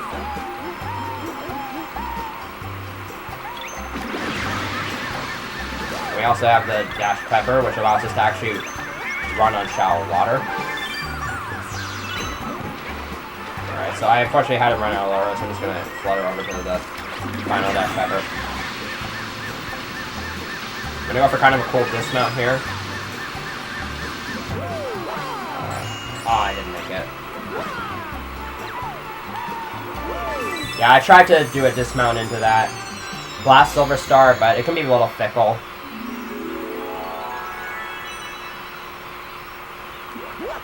Unfortunately, there's a really easy backup for it. Also, I need to turn around.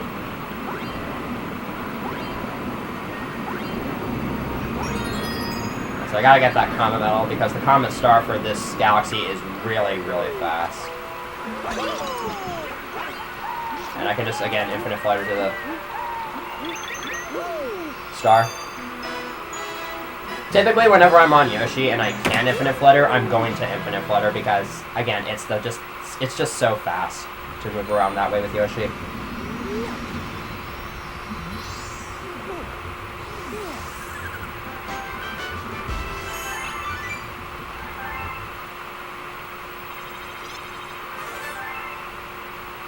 Okay. So now, I'm going to kind of explain how the next star, Starshine Beach 2, is supposed to work. So, this next star is supposed to be pretty long and roundabout. You're supposed to go underwater, hit a switch to make a cloud flower appear, then grab the cloud flower, and then ride a leaf all the way over to the tower, and then use the clouds to climb up.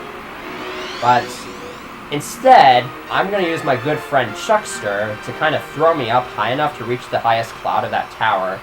And then if I land on the cloud, there's a 6-frame window that you can use to jump off a cloud if you don't have B or Cloud Mario. And so I'm going to use that to jump onto the tower, which skips basically that entire segment. So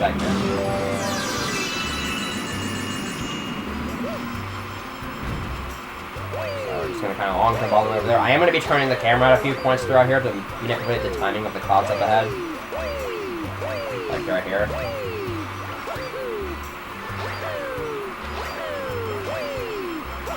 See what kind of cycles the clouds are going to give me here. Alright, that's good. So I kind of want to wait there before I spin, because if I just spin at the peak of my jump, then I won't get the backwards momentum I need. I learned that the hard way.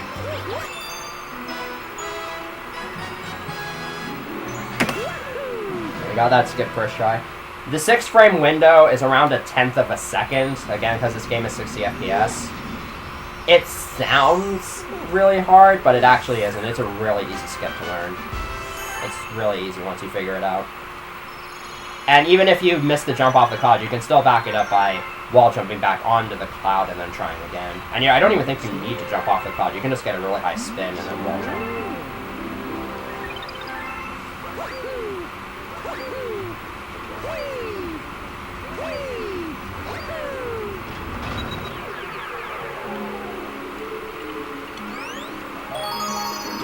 So the next star is going to be the Chompworks Comet. This is the final planet of Chompworks 1, however this time there are Cosmic Clones. This is where the Cosmic Clones are at their worst. Cosmic Clones make backtracking very, very difficult. And because of this, I don't want to make any mistakes on this star. Otherwise the Cosmic Clones will pretty much wreck it. Alright, so I'm going to kind of wait here. There's kind of a cool little trick there where if I wait until that chomp breaks right before activating the cutscene, then the next chomp spawns a little sooner. Alright, so from here on out, I do not want to make anything that would cause me to break that chomp. Otherwise, I'll be in a lot of trouble. Alright.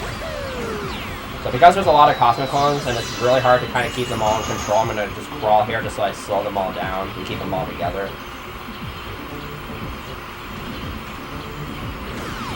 It's kind of funny to watch them copy your every move, so you can do some funny stuff with that. Alright, so I don't think I'm going to get the frame perfect time here, because I'm going to waste a few frames trying to get to the star. Yeah, it was like 1 or 2 maybe. Oh wow, I golded that split. Golding an auto-scroller split, pretty nice.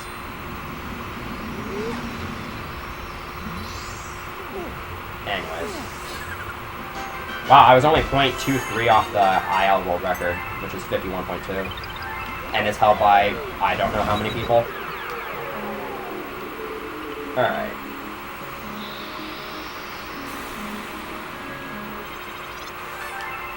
Now we're going to head off to the boss level of World 4, Bowser's Gravity Gauntlet. Gravity Gauntlet is a really cool level because I'm going to be collecting both stars here, and both stars have a really interesting skip I can go for. This one has a skip called Behind the Castle. So that castle you see there, it's possible to go behind it using one of the pillars, and then lava boost and skip pretty much to the final 2D section of the level. There is a skip that's around 10 seconds faster than this one, but the thing is, you have to do this on Gravity Gauntlet 1 because I need the Comet Medal for the Comet. And I'm going to grab this Life Mushroom because of the lava boosting I'm going to be doing. However, the area behind the castle is very glitchy. If I'm too close to the castle while lava boosting, I'll get stuck in this weird limbo area and just kind of stay there for a few seconds until I die, and if I'm too far away, I'll fall off. So I have to make sure I stay a precise distance away from the castle. Alright, so here we go.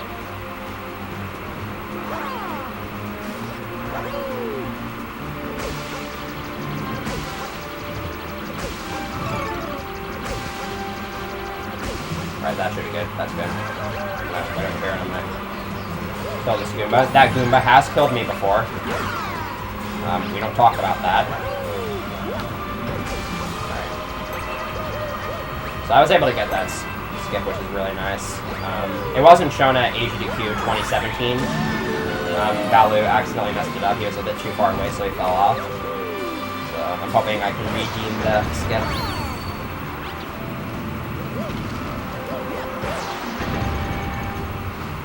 And it saves around, like, it's a pretty big time save, and if you mess it up, it loses around, I don't know, 40 seconds. But there is an alternate skip I can do, which you'll get to see that skip on the Comet, so be looking forward to that.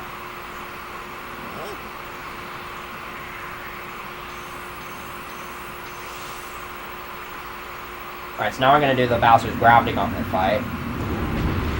This fight is a lot different than the one from Lava Lair. First of all, Bowser only drops 2 meteors instead of 3. Which is kind of bad because he can punch out both meteors, and that wastes a lot of time. And also when he punches like this, he has shockwaves coming out of his punches, which can be difficult to dodge, and the meteors also have the same shockwaves. And what I'm going to go for here is something called a punch cancel. I'm going to let Bowser kind of punch the ground, but then I'm going to wait to get the hit, because I'm going to wait for Bowser to try to start punching. And by hitting him with that meteor, I can save a couple seconds because he won't try to punch again. And that's the only hit I'm going to be going for that one, because he doesn't try to punch on any other hits.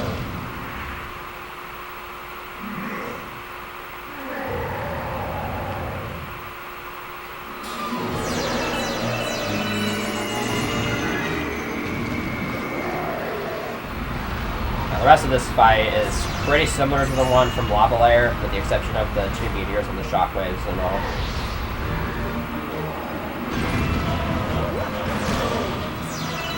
Also, with each fight, Bowser does kind of pull out his punches a little quicker. It's not really that noticeable in this fight, but it's going to be really noticeable in the final fight.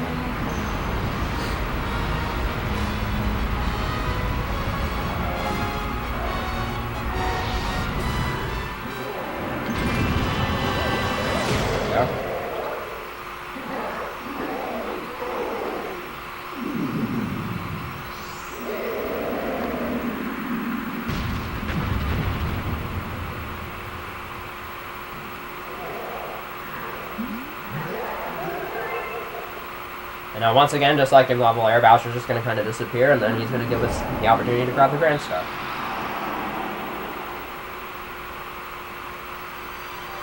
And that is the end of World 4. That was a really decent World 4, actually.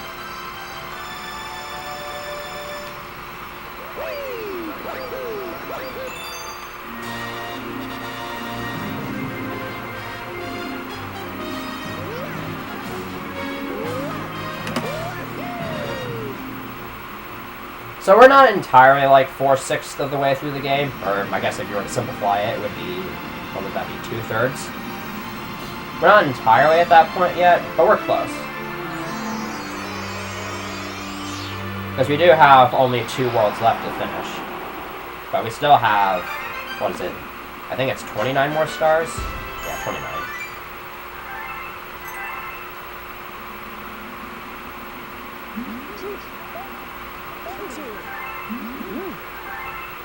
So, before we do anything in World 5, I'm actually going to go back to Worlds 1 and 2. We're going to clear up just a few more stars. I'm doing this now because there's one star in Boulder Bowl that I couldn't get until I got one of the mail-tailed letters from Chompworks. And there's a star, there's the Fiery Flotilla comment that's not unlocked until you get 20 comet medals. And so I choose to go back now just to clear up some of those and a couple extra stars that I didn't get earlier.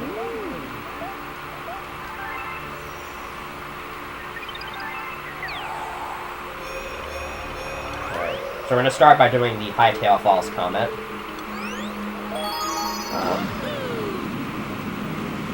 This star is kind of the same as Hightail Falls 1, except first of all you're on a timer, which is the least of your worries. There are certain holes in the ground, which for the most part don't get in the way. There's meteors, which for the most part don't get in the way. And the ending of the star is going to be a lot different because I don't need to collect the Comet Medal because, well, this is the Comet. I'm also not going to be collecting Star Bits during the star, because I don't need anymore. Yeah, if you didn't pay attention earlier, we're going to get on Yoshi here.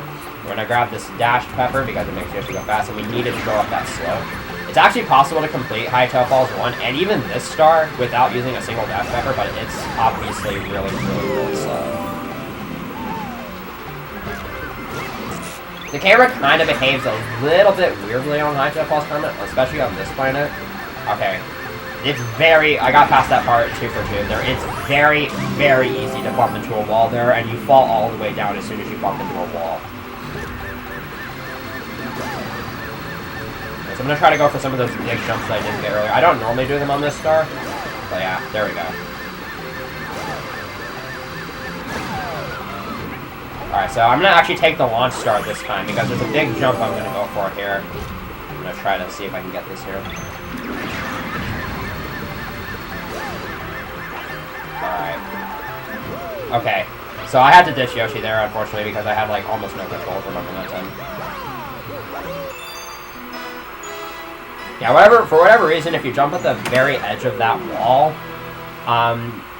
you get a really big boost in height, and you can use that to go all the way up there. You can keep Yoshi, but unfortunately I went really, really far forward and was not able to.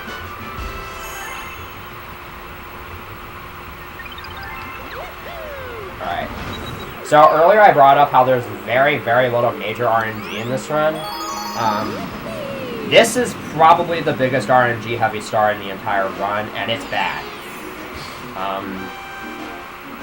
This star requires me to kill 30 different crabbers, and their movement is basically random, and so sometimes it can just be very difficult to get all of them, and I have to get them within the 60-second time limit, or else I have to redo the level.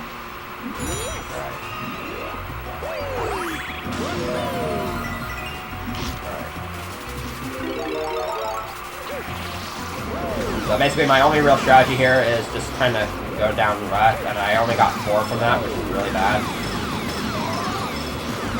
So my strategy here is to kind of, let them kind of group up for the first few. I usually let them kind of group up until I get to around 24 or 25.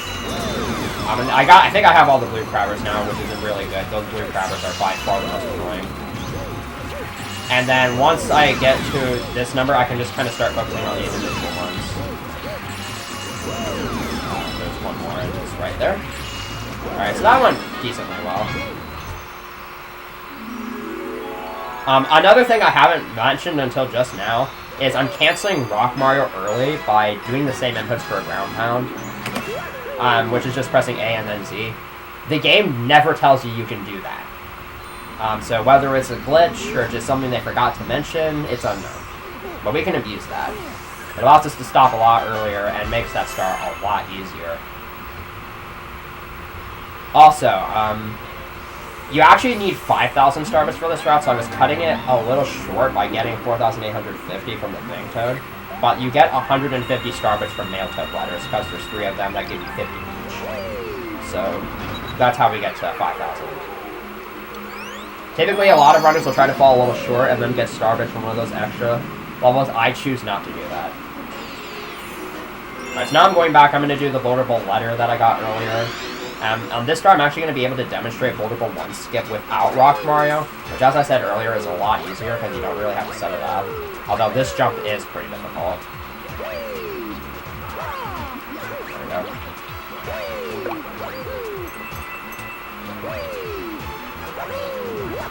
And as you can see, yeah, you don't even have to set up. You just long jump left and then spin, and you make it. Alright, so this Goomba is annoying. But he did what I wanted him to do. I don't even think he has a risk of getting squished here, unless he decides to stop for no reason. Alright. Okay, you can sometimes soft block there, but it's very, very rare, and I think with the way I do this star, it can't happen.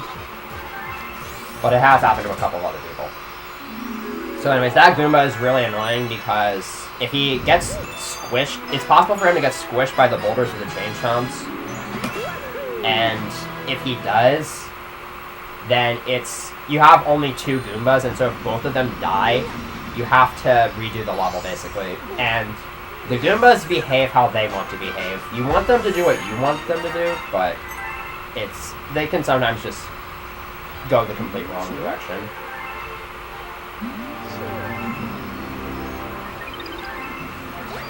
So we got to save the creature there, and now we get to go back to killing them. Even though, you know, Goombas obviously really want to die. So now we're going to head back, and we're going to visit our old friend Gobblegut again. So I kind of messed him up on the first start. This is my chance to redeem myself and get a perfect Gobblegut. Because this is basically the exact same fight, but on a time limit. Which, as I said earlier, time limits are the least of your concern with this game.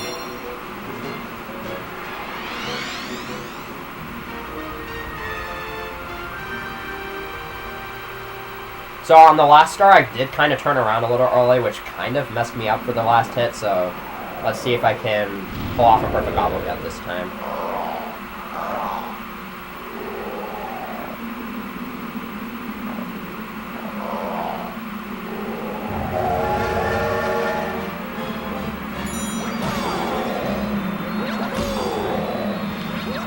That second hit was a little sketchy, but I'm glad it worked.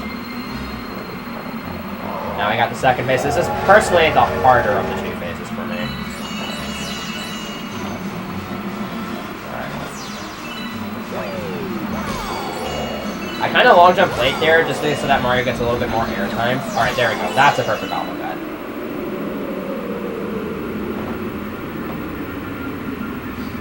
So that's a perfectly executed Gobblegut fight with those strats. It's not... It takes a really long time to learn how to do it properly, but once you figure it out, it's very easy to do consistently.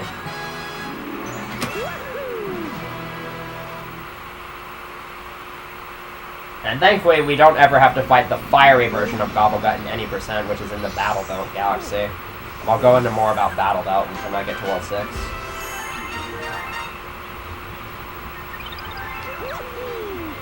Something I kind of want to mention now, because it's kind of off topic as I'm heading into World 5 here. Practicing stars in this game can be a bit irritating because there's no practice codes for Galaxy 2 that I'm aware of.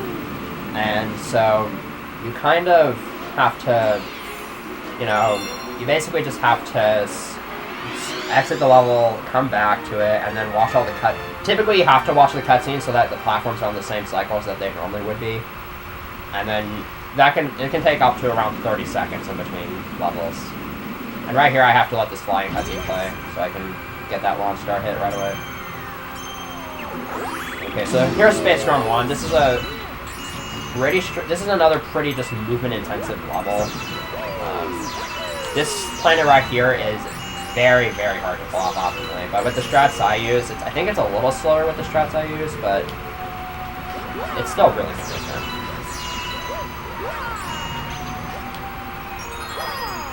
Got that fundamental midway through. Okay. I thought it was a little low there. So now this part's pretty basic. You just kind of have to load this Bob Bomb over to break some glass so we can get to the launch star. depth perception on this planet kind of sucks, so jumping over those lasers is really hard. And I have messed up getting the bob on 2 there by not executing my movement properly. But we managed to make it, and then I just skipped a bunch of walking back and long jumping to the launch star. One of the easiest times in this game. Alright, so here's pole stars. I do not like pole stars. Pole stars are a little fickle in both Galaxy games. It's really hard to keep good momentum going with them.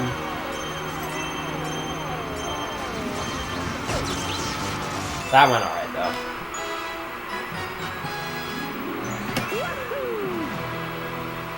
Yeah, I'm not very good with pole stars. I've gotten better at them, I feel like.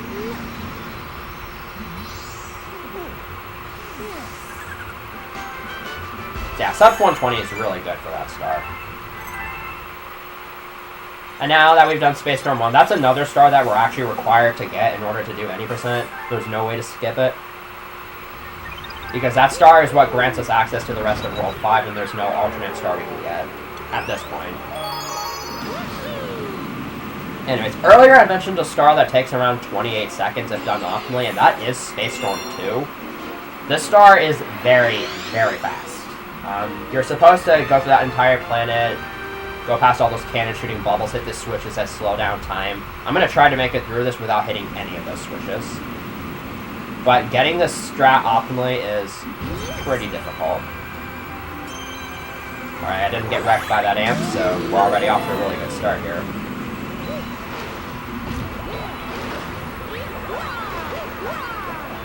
Alright, a little sloppy.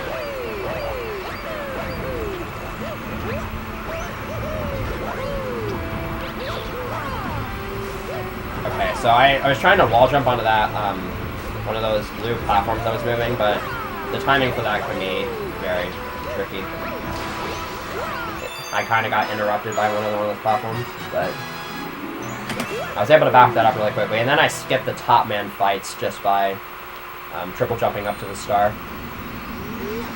So it only cost me a couple seconds, because I backed that up relatively quickly. Yeah, it only cost me around 5 seconds over an optimal Space Storm 2. So now we're done with Space Storm for that. And we can move on to some other galaxies. We won't be going to Slip Sand because that galaxy is very slow and very boring. And I won't be unlocking Fleet Glide because that's a Fluzzard level. And Fluzzard levels are... We don't do any of those in 90%. We don't do motion control levels. We just stick with pure skill and nothing else. Okay, so now Shiverburn's Secret. This is another skating chimp minigame. So this will be the chat's second opportunity to guess points. And also, obviously, my commentators and the donation reader. The only difference here is that I need 600 points this time instead of 500. Okay, so I'm just going to kind of skip the C by using clouds. I'm going to go for cloud skip here. I had a bad angle, so I couldn't get it. So I guess our good friend. We'll be seeing him one more time after this star. But once again, this is basically the same minigame, except I need to get 600 points. The minigame timer duration is fixed. And...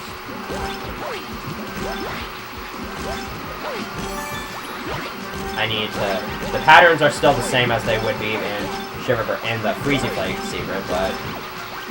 that is not what I wanted to do. Fortunately, you have more than enough time to get the points that you need.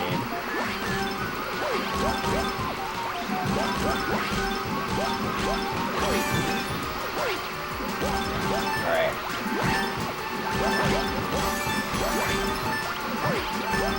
Now I need one more. Alright, so that was really bad. Alright, I always like to go for a homing ground pound off the chimp.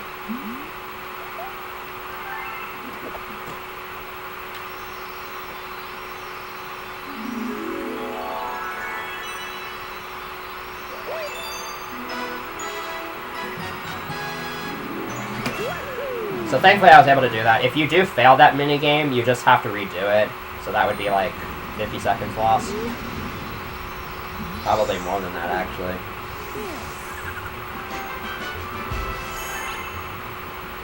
Now we're going to be doing Shiverburn 1.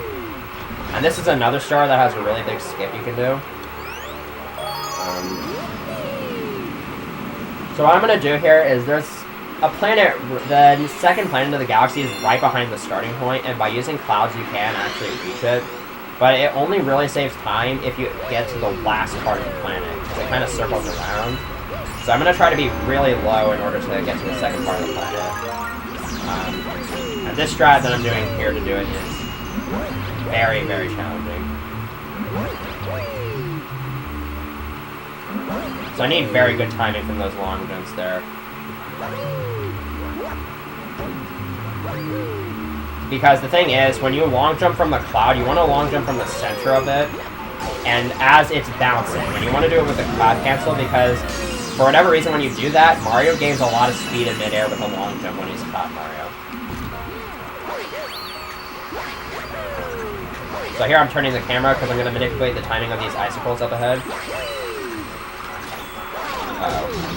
Okay, so I'm going to kill a guy here. You're supposed to fire coconuts at these guys. I do not know what I'm going to do here. Okay,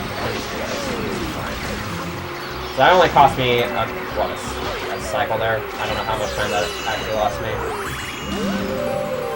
I think that's better than dying, though. Anyways. So I just kind of skipped that by lava boosting past them onto the ice crystals.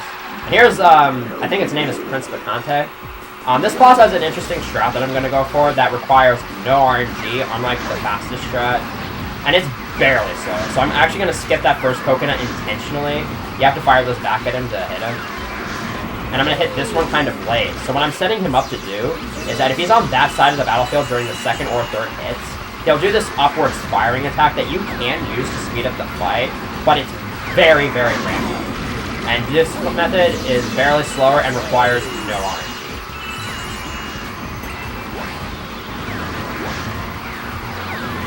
There we go.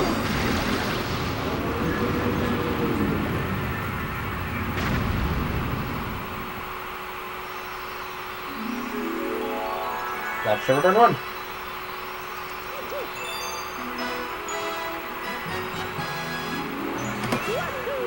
Something I should probably mention is when grabbing stars in this game is different than Mario 64 or Mario Sunshine. The cutscene activates as soon as you touch the star. It doesn't activate once you land on the ground or anything. So I don't have to ground pound into the stars.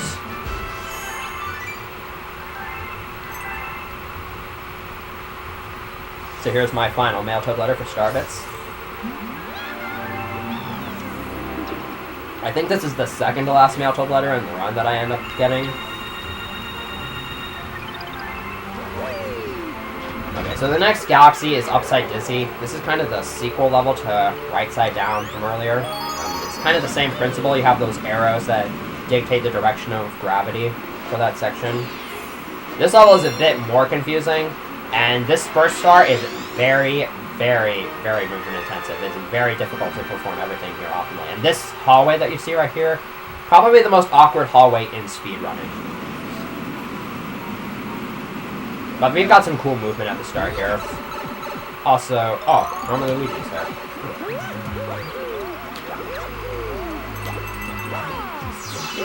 That Zuma bounce to get up here. I'm going to be collecting some star bits to make the next section of this level a little bit easier.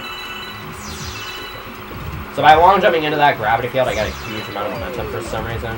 Okay. I'm going to go for a Zuma bounce to get in this pipe here. Oh, I got hit. That's fine. I'm going to go for it again, just to see if I can make it. Yeah, there we go.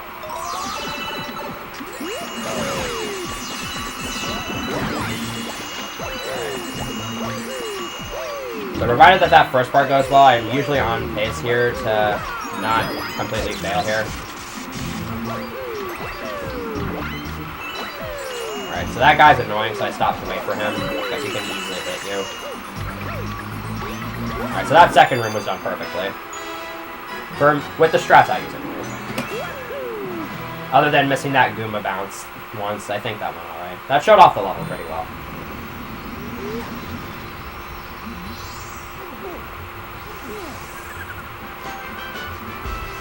I only lost about like 8 seconds to an optimal run through of that star.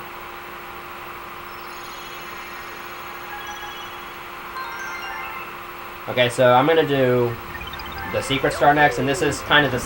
It's very similar to right side down secret star. It's just a blow up a bunch of boxes mini game.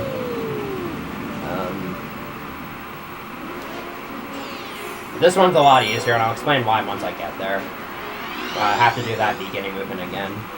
But I'm going to try to go for a wall jump into the pipe. That looks really, really cool if I can get it.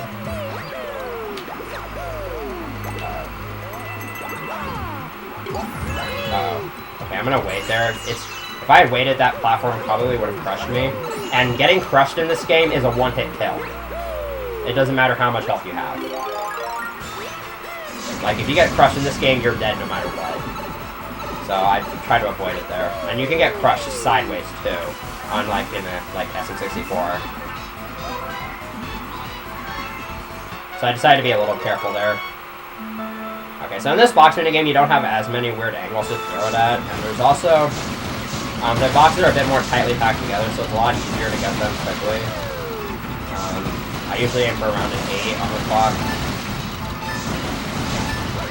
Oh, I messed that shot up. Yeah, the fireballs, they come out of Mario's right hand. They don't actually come out from his center. And so that can make aiming them just a little bit tricky.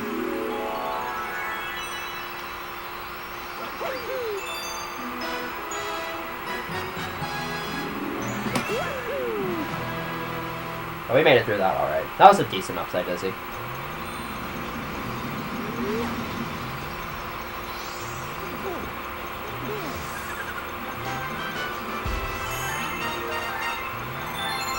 So when you reach 100 coins there, you get a 1-up. Nothing too special. I don't actually want to have to worry about game overing in this run. First of all, you do get quite a bit of 1-ups throughout this run, so I have plenty of opportunities to gain some lives.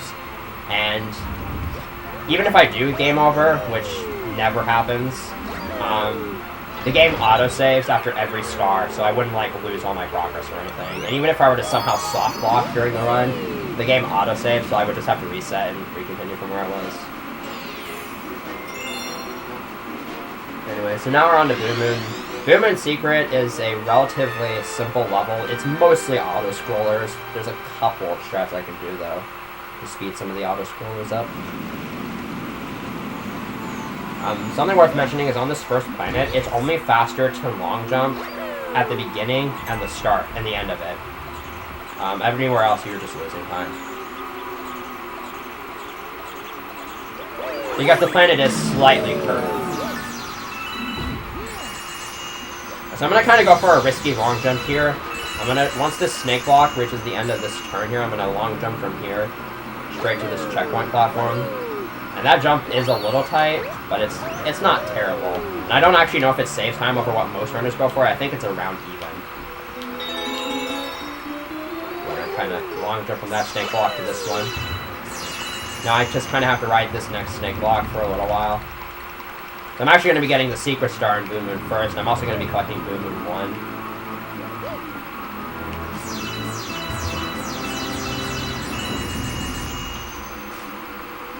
So I'm going to grab this common medal because, it's on the way. We might as well grab it. Right, so now we're going to do a tiny little skip here for this auto-scroller section. Just long jump straight to the star. Nothing too hard.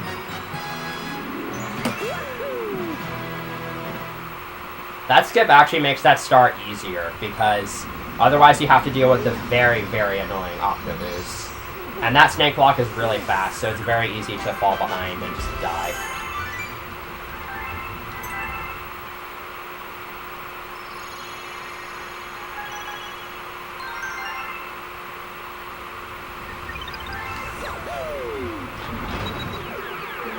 Right, so up next I'm going to be doing Boom Moon 1. So this star didn't used to be in any percent, but as you've probably learned by now, a skip was found a couple of years ago, actually, by Nemi, that skips a good portion of the snake block section. I didn't use it on Boom Moon Secret because it only really is useful for getting into the launch star, but I can do it on Boom Moon 1 because I need to go into the launch star there.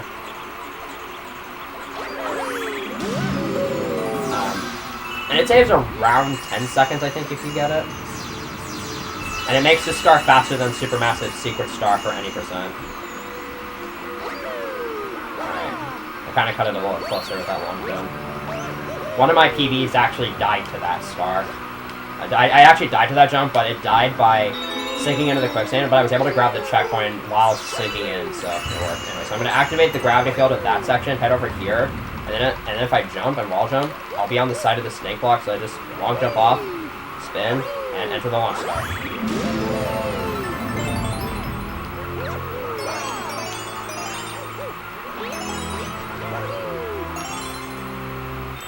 Alright, so I kind of messed up a little bit there. I was supposed to grab that final starship with the triple jump.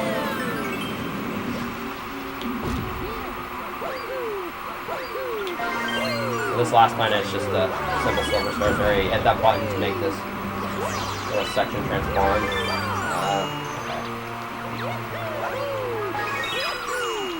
Okay. There we go. It can be a little awkward to do that section fast. And sometimes the boos get in your way, and you can't kill boos in this game. If you try spinning, they just move around, and so that can really throw you off.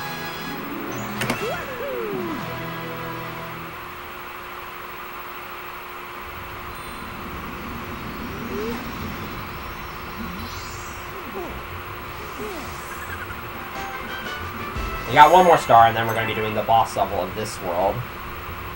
Also, this is the reason why the star wasn't in any percent originally, because that is a fast star, just doing it normally without the skip. But that male toad glider exists. And so that's what kind of makes it a bit evenner. Anyway, so here's Shiverburn Comet. This is the final star I'm going to get before moving on to Boom Bunker. Shiverburn's Comet is another rainbow star where you have to kill a bunch of those enemies, those Akjima enemies. You have a few more options for this one, however. Because you can either escape to kill them, or you can run. There actually isn't a speed difference, however, it's easier to turn while running. And so, what I'm going to do here is I'm going to grab the Rainbow Star, and then just kind of, you know, I'll grab the Rainbow Star by skating, jump to cancel that, and then just start running. I'm going to try to do this on one Rainbow Star.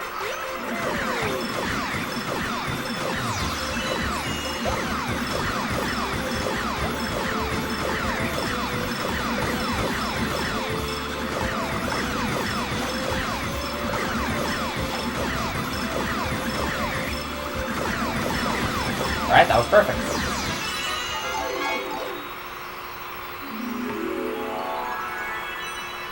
So you do kind of have a couple seconds of leniency if you're going to try to do that on one Rainbow Star. And it doesn't waste that much time to go out of the way and get an extra one. It's just a matter of just turning just a little bit to get it. But it can save time. Alright, so now I have 55 stars. That means I can go to Boom Bunker. You need 55 stars to enter this portal here. I mean, I guess it's an unlocked zone, it's not really a portal. I don't know what I was thinking when I said that. Alright, so Bowser Jr.'s Boom Bunker. Earlier I mentioned that we don't really do any motion controlled levels in this category. This star is kind of an exception. Because it involves aiming cannons. Now, aiming cannons is very pointer-based, and I actually don't like aiming cannons in this game. The two cannon shots I have to do for this star are very, very precise. You have a very small target to aim at. This first one is I'm just going to have to get this bullseye over to this crystal here.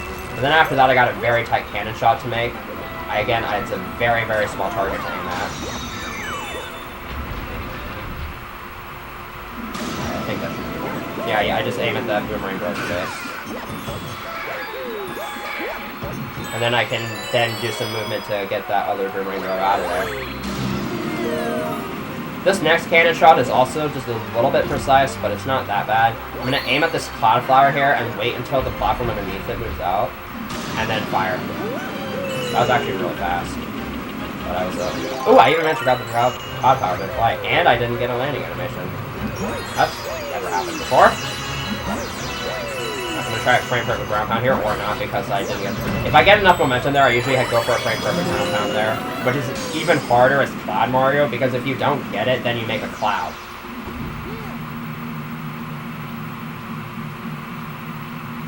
Alright, so here's Boom's Day.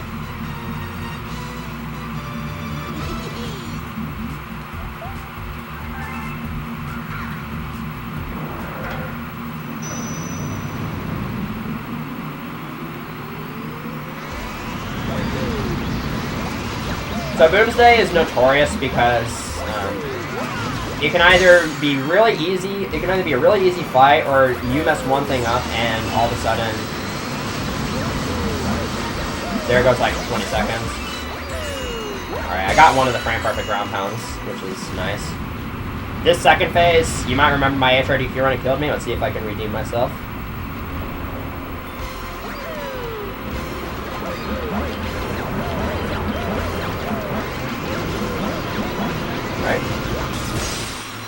Yeah, that second phase, again, it's not hard, but if you mess one thing up, it's over.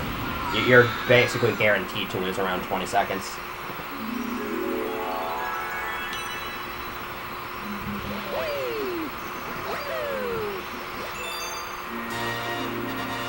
Also, I haven't brought up mentioning this until now, but I am on PB pace this run.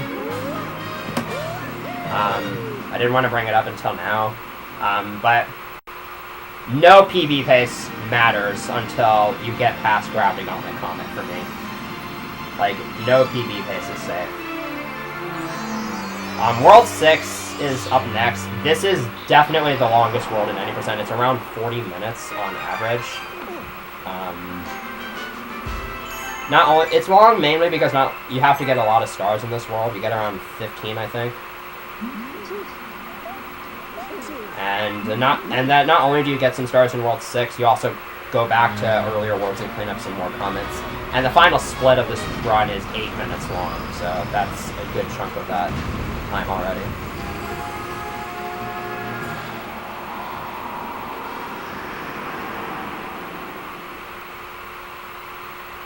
And World 6, I have a bit of a history with this world. I have lost 2 low 305 pace runs to some stars that I'll explain later on.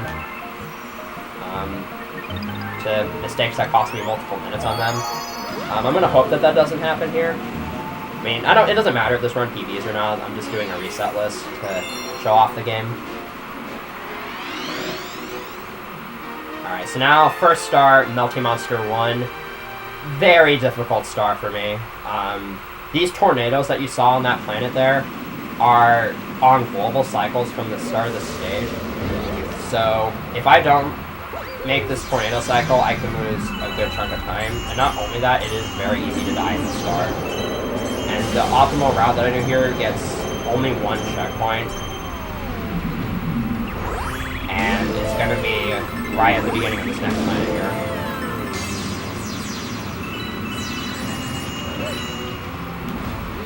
It's funny because this galaxy is called Melty Monster Galaxy, but this is the only star where there's actually any sort of lava. So I'm gonna grab that life mushroom to kind of do some lava boosting here.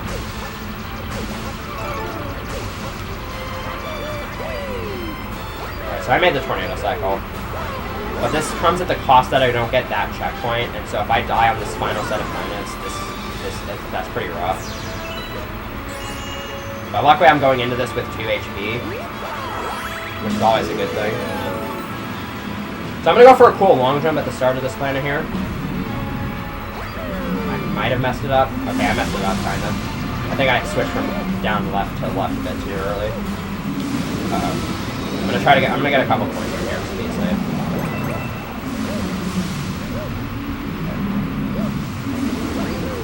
I'm gonna wait for this magma to go by.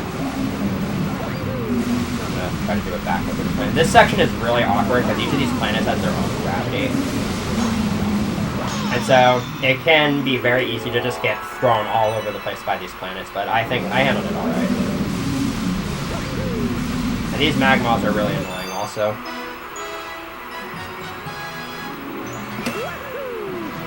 So I lost a little bit of time on that last planet, but overall it didn't go terribly. That could go a lot worse.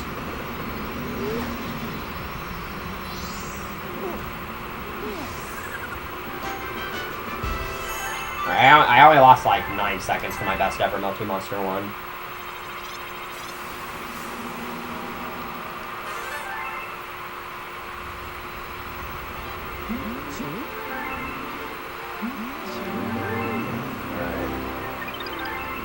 So, unlike most 3-star galaxies, I'm actually going to be able to get all 3 stars from this galaxy in one sitting, which is what I'm going to do here, if you can tell from my splits. I'm going to be doing the secret star next, I could have done this on Star 1, but the cycles are a lot better if you watch the cutscenes for Melty Monster 1. And also, if you do the Secret Star from Melty Monster 2, you have better angles for the long jumps at the start. You have better camera angles. So that's why I do it that way. And cycles don't matter for Melty Monster 2 either. And this pipe here. This is another chimp game, but this one involves Rock Mario this time, not skating. And there is a strat you can go for on this star, but I'm not even going to attempt it. Because it's very hard, barely RTA viable, and if you mess it up, you die. So, essentially, I'm taking the Rock Mushroom and I'm going through these ramps here. There's 56 of these pins and I have to get 50 of them. I skipped 3 of them, or I could skip 3 of them. But there's a strat you can do where if you do a spin jump with Rock Mario onto this ramp, you can actually cancel the ramp effect, and then if you jump at the very edge of the ramp, then to perform what's called a mid-air rock jump, which if you spin and jump at the exact same time with Rock Mario while you're in mid-air, then you get an extra jump. Then you can actually make it all the way over to the next platform, but you're still rolling, and so you can continue to roll between the platforms. And it can save a lot of time, but it's not worth going for in an RTA. Anyways. And there's actually a star in this game, Freezy Flake 2, where there's a big skip you can do that involves like 8 or 9 mid-air rock jumps performed consecutively. And it would save around a minute if you could do that skip, and it would definitely be viable for any percent, but no. There's no way that would ever be integrated, at least for a while. It has been performed by a human, but it requires multiple frame-perfect inputs with motion controls performed in a row, and if you fail it, you just fall all the way back and you have to try again. And after like a minute of attempting, it probably wouldn't even be worth it. Alright, so now we're going to do Melty Monster 2. This is the last star that you see Rock Mario on.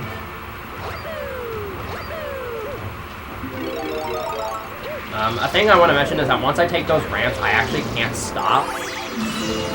So it basically becomes an auto-scroller once I take the ramps here. Alright, so I'm gonna attempt a mid-air rock jump here just to kind of show it off. There you go. I just do it there for fun. I also attempt one on Holdable 1, actually.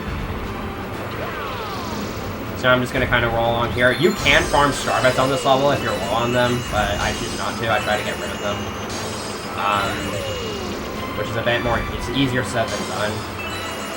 There is a small skip I'm going to go for at the end of the star here. Let's see if I can get this. This looks really cool.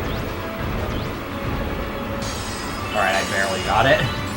That was really scary. I thought I was going to fall off there. I call that zigzag skip. If you have the right angle and positioning, you can just kind of roll across those gaps there. And it saves a couple of seconds. It is kind of finicky, though. You have to jump at the right time and have the right angle and whatnot. And it does save you a little bit of stress, though, because those fences are complete jank. They will fling you into oblivion if you move into them in the slightest wrong way. So we're done with Melty Monster now. And now we're going to be moving on to Clockwork Ruins. So, Clockwork Ruins, we don't really have a whole lot of options here. The secret star I'm going to be getting here requires me to feed 30 coins to a Hungry Luma. It is kind of slow to get the 30 coins, especially if I die, because then the cycles of these things are terrible. But once I do that, the star is basically done. So, I'm just going to skip that coin because I need to make this cycle. Alright. Optimally, I can actually get both of those flames out with one spin, but I was in the wrong spot. So now I have to get one extra coin on the third set of these gears.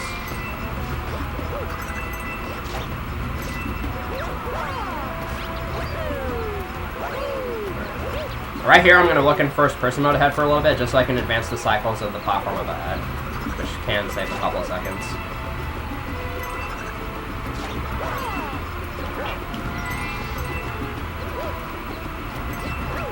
There we go. So I gotta get 10 coins from this box, and if I do, then all I have to do is get 2 coins from this final gear, and I'll be ready to finish off the level. So I'm gonna grab this one. I'm gonna try to grab this one. Alright. And I'm right next to the Luma. That's good.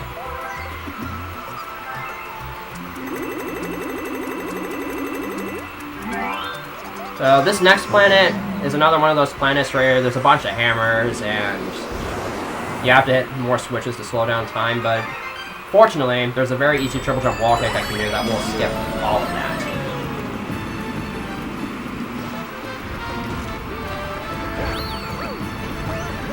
Like that. Nothing too bad.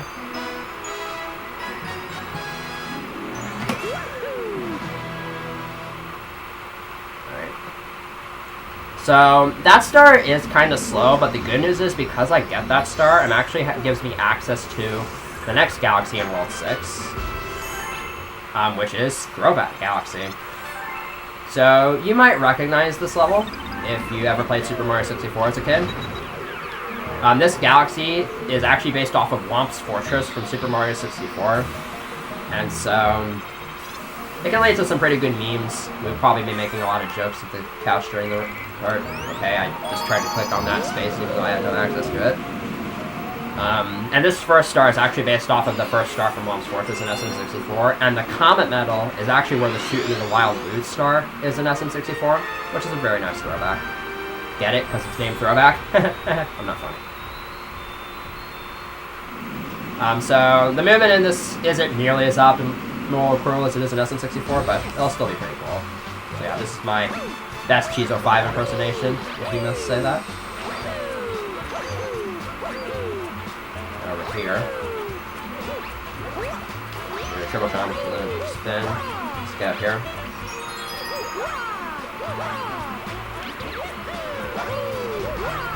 Yeah, here. We're gonna kill this Whomp. This star is slightly different than the original SM64, because after we kill this Whomp, we have this room to go into.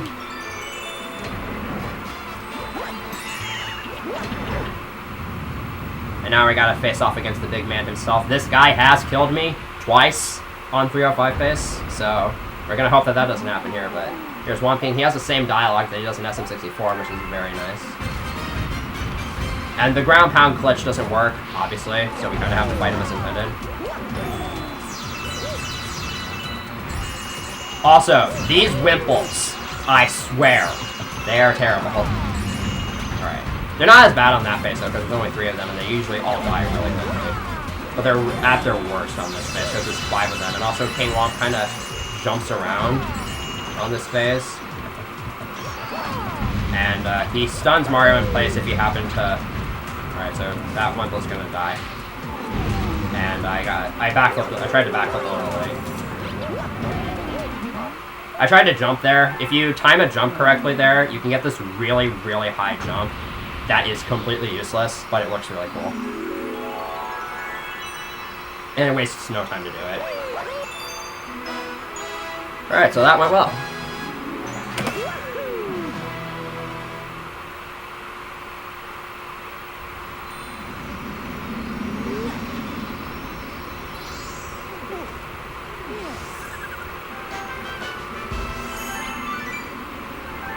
Yeah, that's a nice little start, but it also is really fast, so it's definitely a nice candidate for any percent, and it also gives us access to 2 really quick stars.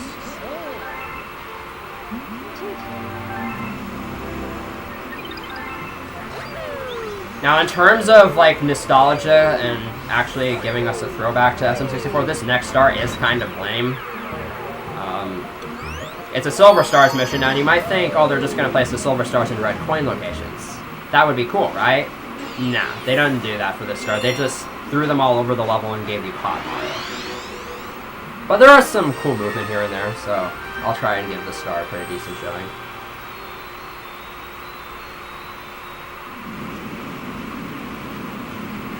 This star, for the most part, is pretty basic, though. Okay, when I bounce off that Bob Buddy, I want to be holding A, because then you get a higher bounce. You typically want to do that when you bounce off of something in this game. Right. Getting that Silver Star can be a little finicky. It's possible to spin too early, and then getting the Silver Star from there is really difficult.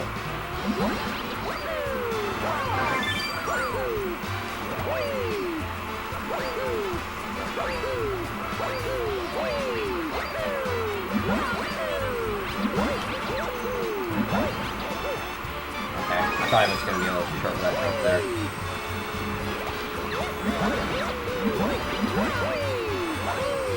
Alright. And again, I'm going to ground pound into the star because that's the fastest way to move downwards in this game. Like that. It was almost instantaneous, actually.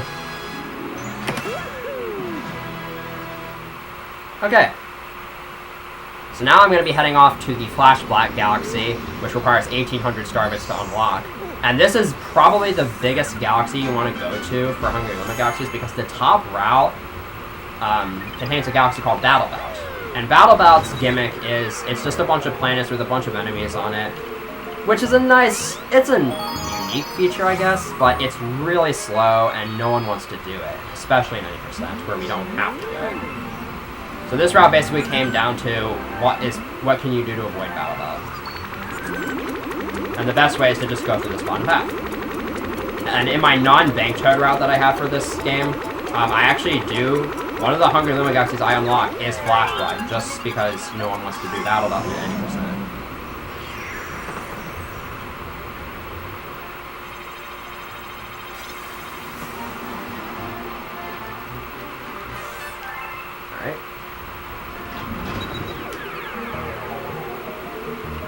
I actually have a huge time save in here in my PB, so I'm not comparing against my splits right now, but we'll see if I probably might save a little bit of time here. Anyway, so the gimmick of Flash Black is that, as you can see, the lights kind of switch on and off on cycles. It doesn't really matter. I know what the layout of this mansion looks like.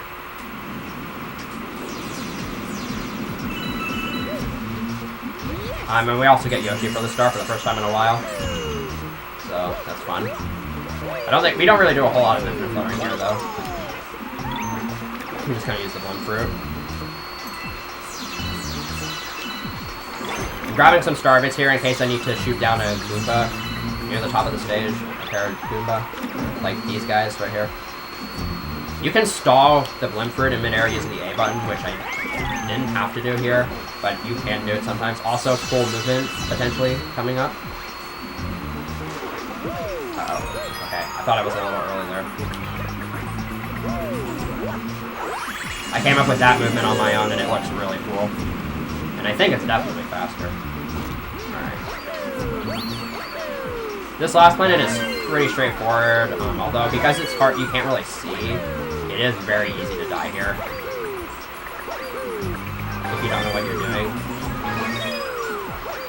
Alright, so I'm gonna kind of wait a little bit. Kind of held back there a little bit because it's possible to walk too far forward. Okay. We made it. Let's go.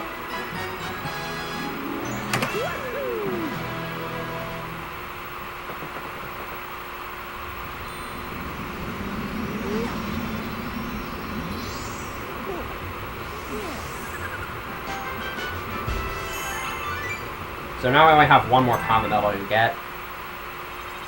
The next star is kind of boring.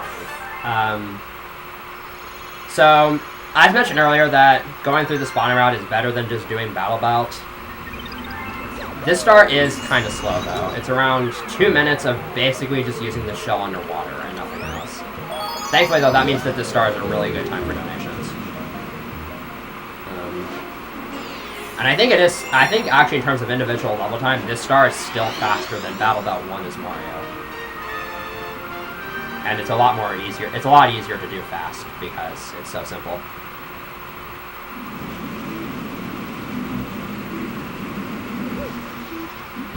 Alright.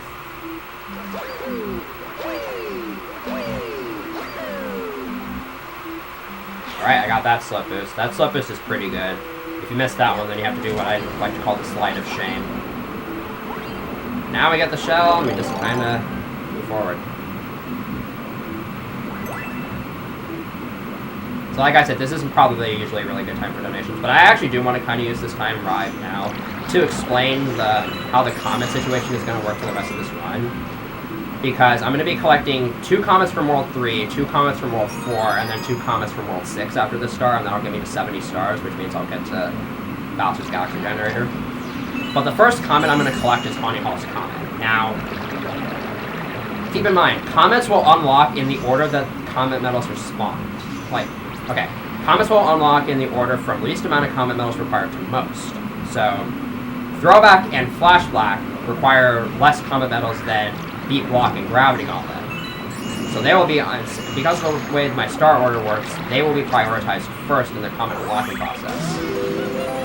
And so that means, with the way I do the stars, basically I just need a filler star in between in order to unlock Beat Block's Comet, which requires 31 comet medals, and Gravity Gauntlet, which is 32. So that's going to be the reason why. I could have done Honey Hall's Comet much earlier in the run, and that's the reason why I'm bringing that up now. So now I'm just going to kind of go through these rings and go fast. I'm going to go for a cool little jump here at the end. I'm going to try to do a jump out of the water with the and then chuck the shell right at the chest. It's not really hard. All you need to do is have a somewhat straight angle. Like that. And if you miss that, there's a shell right next to where you are, so it only wastes a few seconds to have to go out of the way and get that. But that does save a small amount of time. And that is our last main star of the run, until Galaxy Generator.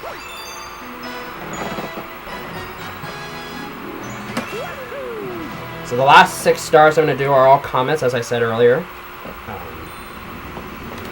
There's kind of a mixture of easy stars and really hard stars in these last stretch of the run. And there we go, that's all the comet medals we need, so I didn't miss any. And in case you're worried about me not having the route memorized, I do have the route memorized. I could recite it from memory anytime. So you probably won't have to worry about me messing up any stars or anything, because there was a small routing mistake with Valor's run at AGDQ 2017.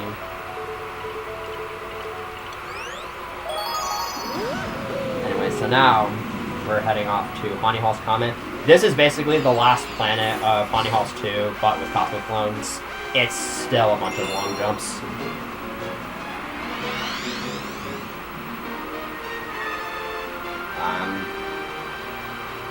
Although the camera for this first part is going to be a little bit weirder. It's going to be a bit more zoomed out.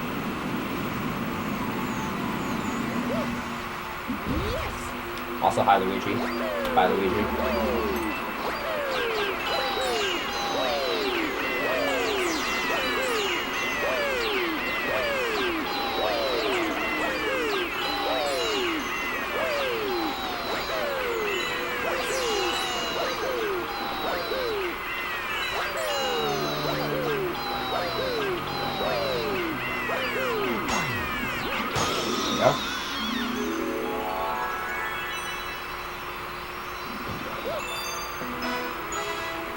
Alright.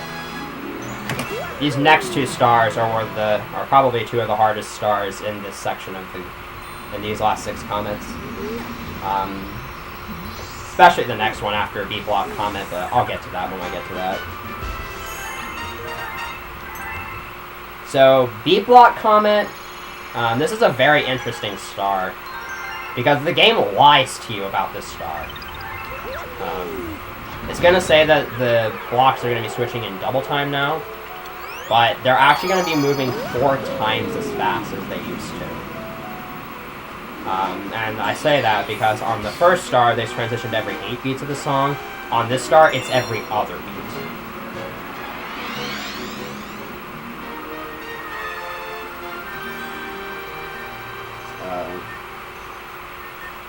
It's pretty fast, but thankfully this means cycles don't matter nearly as much. I mean, it's obviously still best to get the fastest cycle you can, but it's not going to make a huge difference in your strats if you don't. And for some reason in the star you get Yoshi, so... Okay, we'll just use him to infinite flutter. Grab this checkpoint just to be safe. It's very easy to die in this star. This last part is really, really hard to do fast.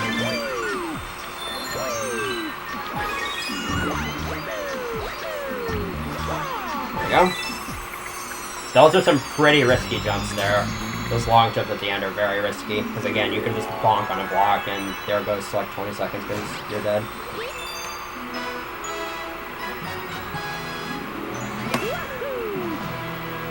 Alright, this next star is definitely a run ender for me. It's not a hard trick to pull off, but it is hard to get on the first try. So I'll go ahead and explain it now. I'm going to be doing Gravity Gauntlet's Comet next. You might remember from the first star that I did a strat called Behind the Castle. I'm going to do a completely different strat on this star that's about 10 seconds faster. And how it works is, basically, if you hit a lava wall in this game, and rather than a lava floor, and then land on the lava again, you get boosted horizontally by a lot, and you get a lot of horizontal speed. And so, I can use that on this star to save an additional 10 seconds. However, while I'm falling, I have to do a very specifically timed inputs in the air in order to prevent from not dying. And not dying on this star is hard. So we'll see how this goes.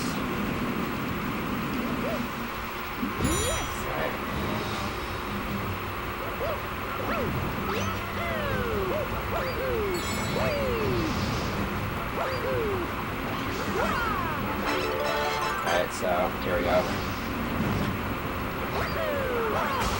Okay, from this point forward, anything goes. That should be good.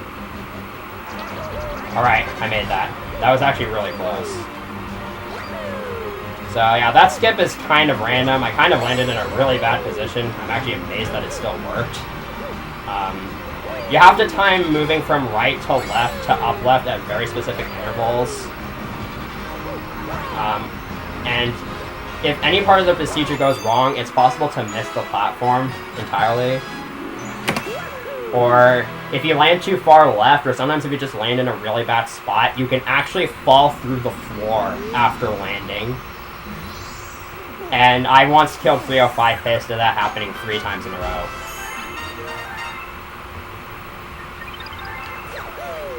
So thankfully I got that skip first try, which is very nice. And now we have a couple of breather stars. Starshine Beach Comet is one of the easiest purple coin stars in the entire game. In fact, it's one of the easiest stars in the entire game.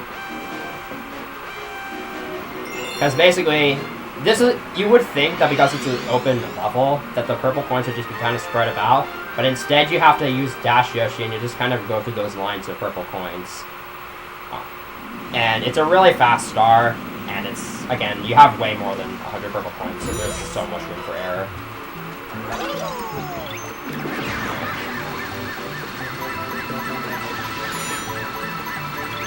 If I don't miss too many, however, I can do a small time saver strat at the end of the star.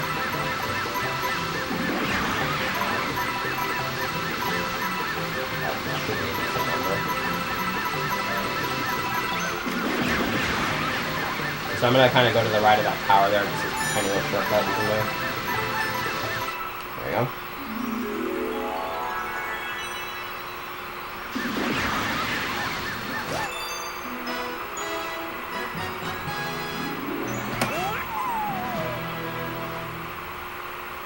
Now we just have the 2 commas from World 6, which are Throwback and Flash Black, and then we'll be off to Bowser.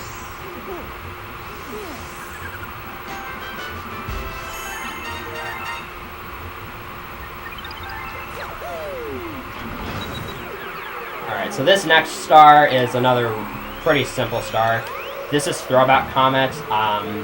It's pretty much the exact same as Throwback 2, except you're on a time limit, which is the least of your concerns, obviously. And also, the cycles are going to be slightly different because of some different camera positions during the cutscenes. But for the most part, this star is basically the same thing as Throwback 2 in terms of strats. So this star would definitely be another good time for donations during the actual run.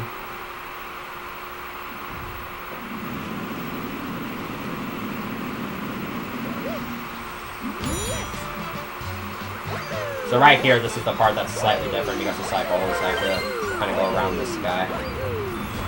And that can be pretty tight. Although if I mess it up, I can just triple jump over him and it doesn't lose too much time. I should probably mention I head off to the right here, because I get a bit more momentum, because again, because I'm above the pit and I'm long jumping as Quad Mario, I can get some more momentum.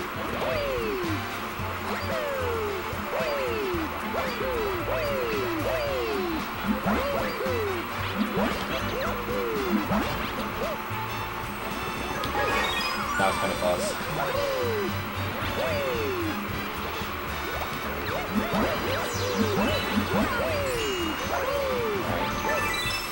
Two really close throwback Silver Star runs in a row.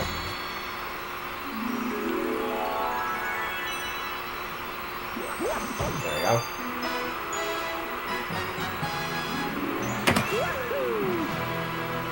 Alright, just one more star. And this is Flash Black Comet this time. So, you might think that this star is a bit anticlimactic, but I actually kind of like this star for being the 70th star of the run. It requires a skill that no other star in this run requires you to have, and that is multitasking. So what this star is, it's another romp star, so there's 30 Octumba enemies, and I need to kill them all. And there's 3 ways you can kill them. You can either jump on them, shoot them with the star bit, and then kick them, or just spin at them. Or if you have Yoshi, you can eat them. I'm going to try to stun them, as many of them as possible with star bits, and then kick them, because I can still move while doing that. But this requires a whole ton of multitasking. I have to keep tabs on Mario's position, I have to keep tabs on how many star bits I have, the pointer, and I have to control Mario all at the same time. So, this is a pretty fun star, but it is a little difficult.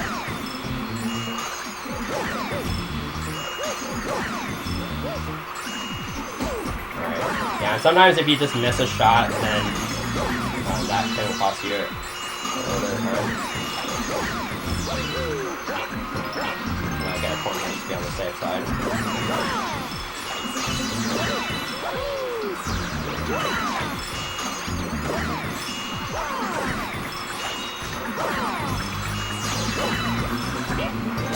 Alright, and now we get Yoshi here, so I can actually use Yoshi to eat some of these enemies up. Alright, don't die.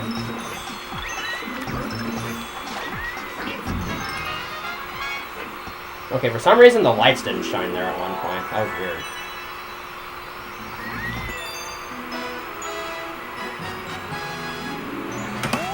Alright, and if I get a good Galaxy Generator here, I can actually get a 305, which will be a huge PB.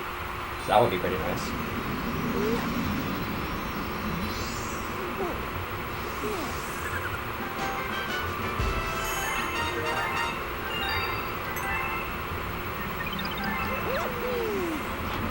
Alright, now it's time for the hardest skip of the run. So if I can get this, I can save around 35 seconds, but it's pretty tough. Let's see if I can get this. I got it! So yeah, that's called Purple Idiot Skip. It was found by Oddme Warder in like late 2015. Basically, you just skip the Galaxy Generator cutscene by clicking on the Galaxy Generator space with the Wii remote instead of moving there with a nunchuck. It's one of the freest time saves in this game, and it took way too long to find. Anyway, so here's Galaxy Generator. This is a really, it's the longest level in any %, obviously, but it's a really cool stage. There's a lot of cool tricks in this star.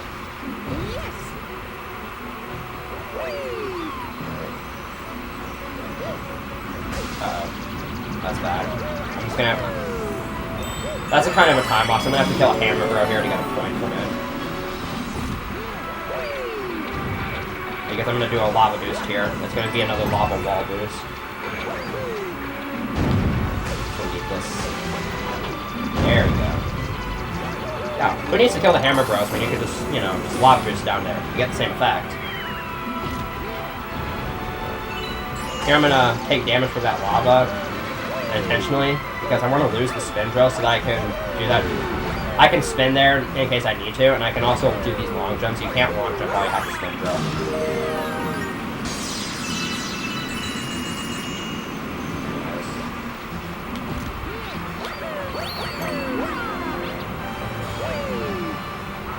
This section can be kind of weird sometimes, especially the last part right here. Sometimes a bullet bill can break your cloud, and then when you try to cloud cancel, that's not allowed. Alright, thankfully I made it through that pretty quickly. Alright, now it's time for my favorite infinite flutter at 80%, just because of how cool it looks. It's kind of hard, but it shouldn't give me too big of a problem. Basically, once I get on Yoshi here, I'm just going to infinite flutter straight to the end of the level. And I have to do this in 2 flutters just because of the cooldown time. I can't just flutter from here straight to the end. I have to do 2 different flutters. So here's the cool flutter.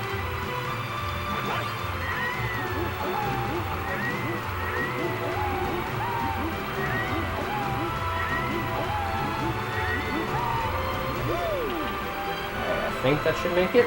Alright. So I just made the top shelf, which requires really good starting position for your flutter and a really good amount of height throughout. And you also have to dismount pretty late. It's not terribly hard. I get it pretty consistently nowadays. But I also have to be really careful when doing that flutter in terms of height. If I go too low, too quickly, then I'll get caught up in the gravity field of the sideways section. Okay, that was close. And if I go too high, I'll actually get caught up in the gravity of the previous planet and spiral around it infinitely, which is a soft block that would require me to exit the stage. And that would have cost me like 2 minutes. Which is kind of a risk when going for top shelf, but thankfully it didn't cost me too many problems. Alright, so here's the final Bowser level. This fight is really difficult, mainly because Bowser's a lot quicker to pull out his punches in this fight. And also, he goes back to dropping 3 meteors in this fight. But there's still the shockwaves coming off of his punches. You have a lot less time to react in this fight.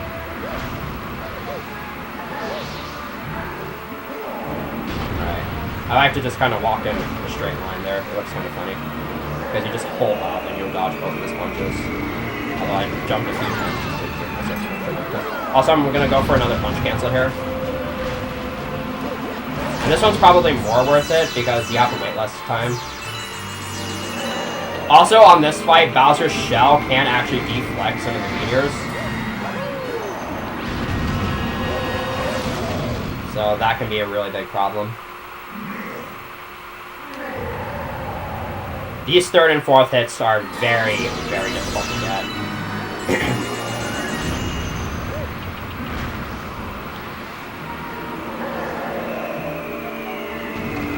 Because Bowser's going to pull out his punches really quickly. And if I miss a hit here, again, that's around a 20-second time loss. Bowser's kind of in a bad position here. Alright, I'm going to wait here.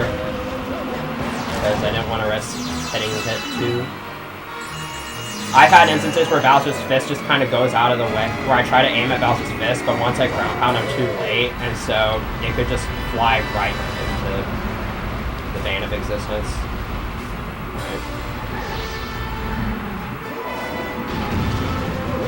That's the final hit.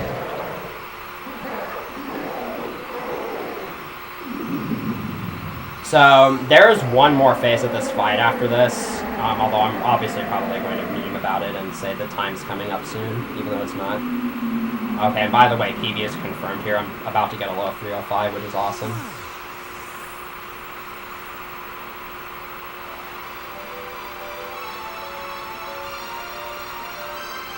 So yeah, don't actually stop time here when I start joking about it, by the way. Because time is not coming up soon. So yeah, plot twist, Bowser's back. He somehow survived that black hole. Don't ask me how. So this final boss fight is really lame. It's really easy. It has epic music, but you don't get to hear really any of it. You literally just press A and Z 4 times.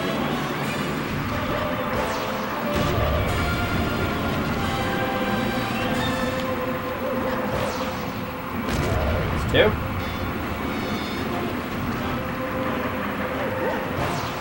That's 3.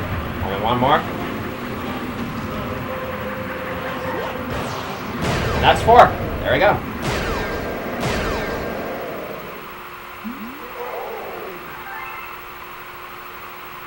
So, time is going to be, after this cutscene, it'll be when I touch the Grand Star. So yeah, this is actually a PB by over 1.5 minutes, which is awesome. Especially considering this is just a reset list I did for my submission video. So yeah, I would definitely consider accepting this run again. It hasn't been shown in an official GDQ since HGDQ 2017. I tried to run it for Harvey Relief Done Quick, but unfortunately my internet kind of got in the way, and so I decided to drop the run. I would really like another chance though, and so if the GDQ staff would be kind enough to allow me to have a chance at doing this game again, I would definitely love to. It's a really entertaining run. It hasn't been shown in a while, especially considering Galaxy 1 was at the last GDQ. Alright, and that's time. 3:05:17, that is a very solid time. That's actually almost 3 minutes better than Balu's HGDQ run. I will probably aim for somewhere close to that time in the actual event. But yeah. In the meantime, however, we're not going to watch the credits, because there's something else I have brought up a couple times, but I don't think I ever really made official. So, I am also going to submit a donation incentive, and that will be to do the perfect run after the any percent portion. So, I'm going to go ahead and switch to Luigi now. And then I'm going to head to Grandmaster Galaxy. So what the perfect run is, it's the 242nd star of the game, and you unlock this by first getting the 120 main stars and then the 120 green stars. And then you have to complete Grandmaster 1, get the Comet Medal there, and then if you're playing new game, you have to have 9,999 star bits in the bank there. So now, I'm just going to show it off here. So timing would start on selecting the star, although since this uses it, I would probably just go off of in-game timing. Okay, so first of all, I skip those cutscenes because otherwise the cycles of these green guys are terrible. And you would have to kill yourself anyways. There are infinite flutter strats you can do in this first section, but I don't know them. I will probably learn them by the time of the event. So anyways, that first section is pretty simple. I want to keep Yoshi after it though, because Yoshi, as I said earlier, walks a lot faster than Mario or Luigi, which makes this section a little bit easier.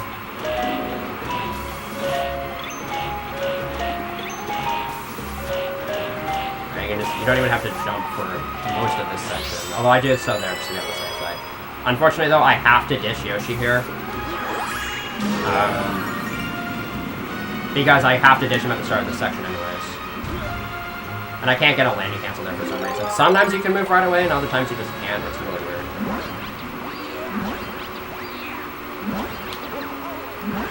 But yeah, this is a Daredevil Comet, which means I have 1 health for the entire thing. If I get hit once, I die. And also there are no checkpoints in this star, so 1 hit will mean going all the way back to the beginning of the stage.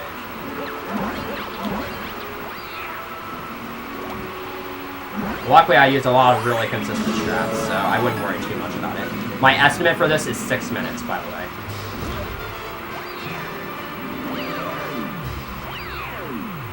Alright, so I want to leave that section with 2 clouds, no more, no less.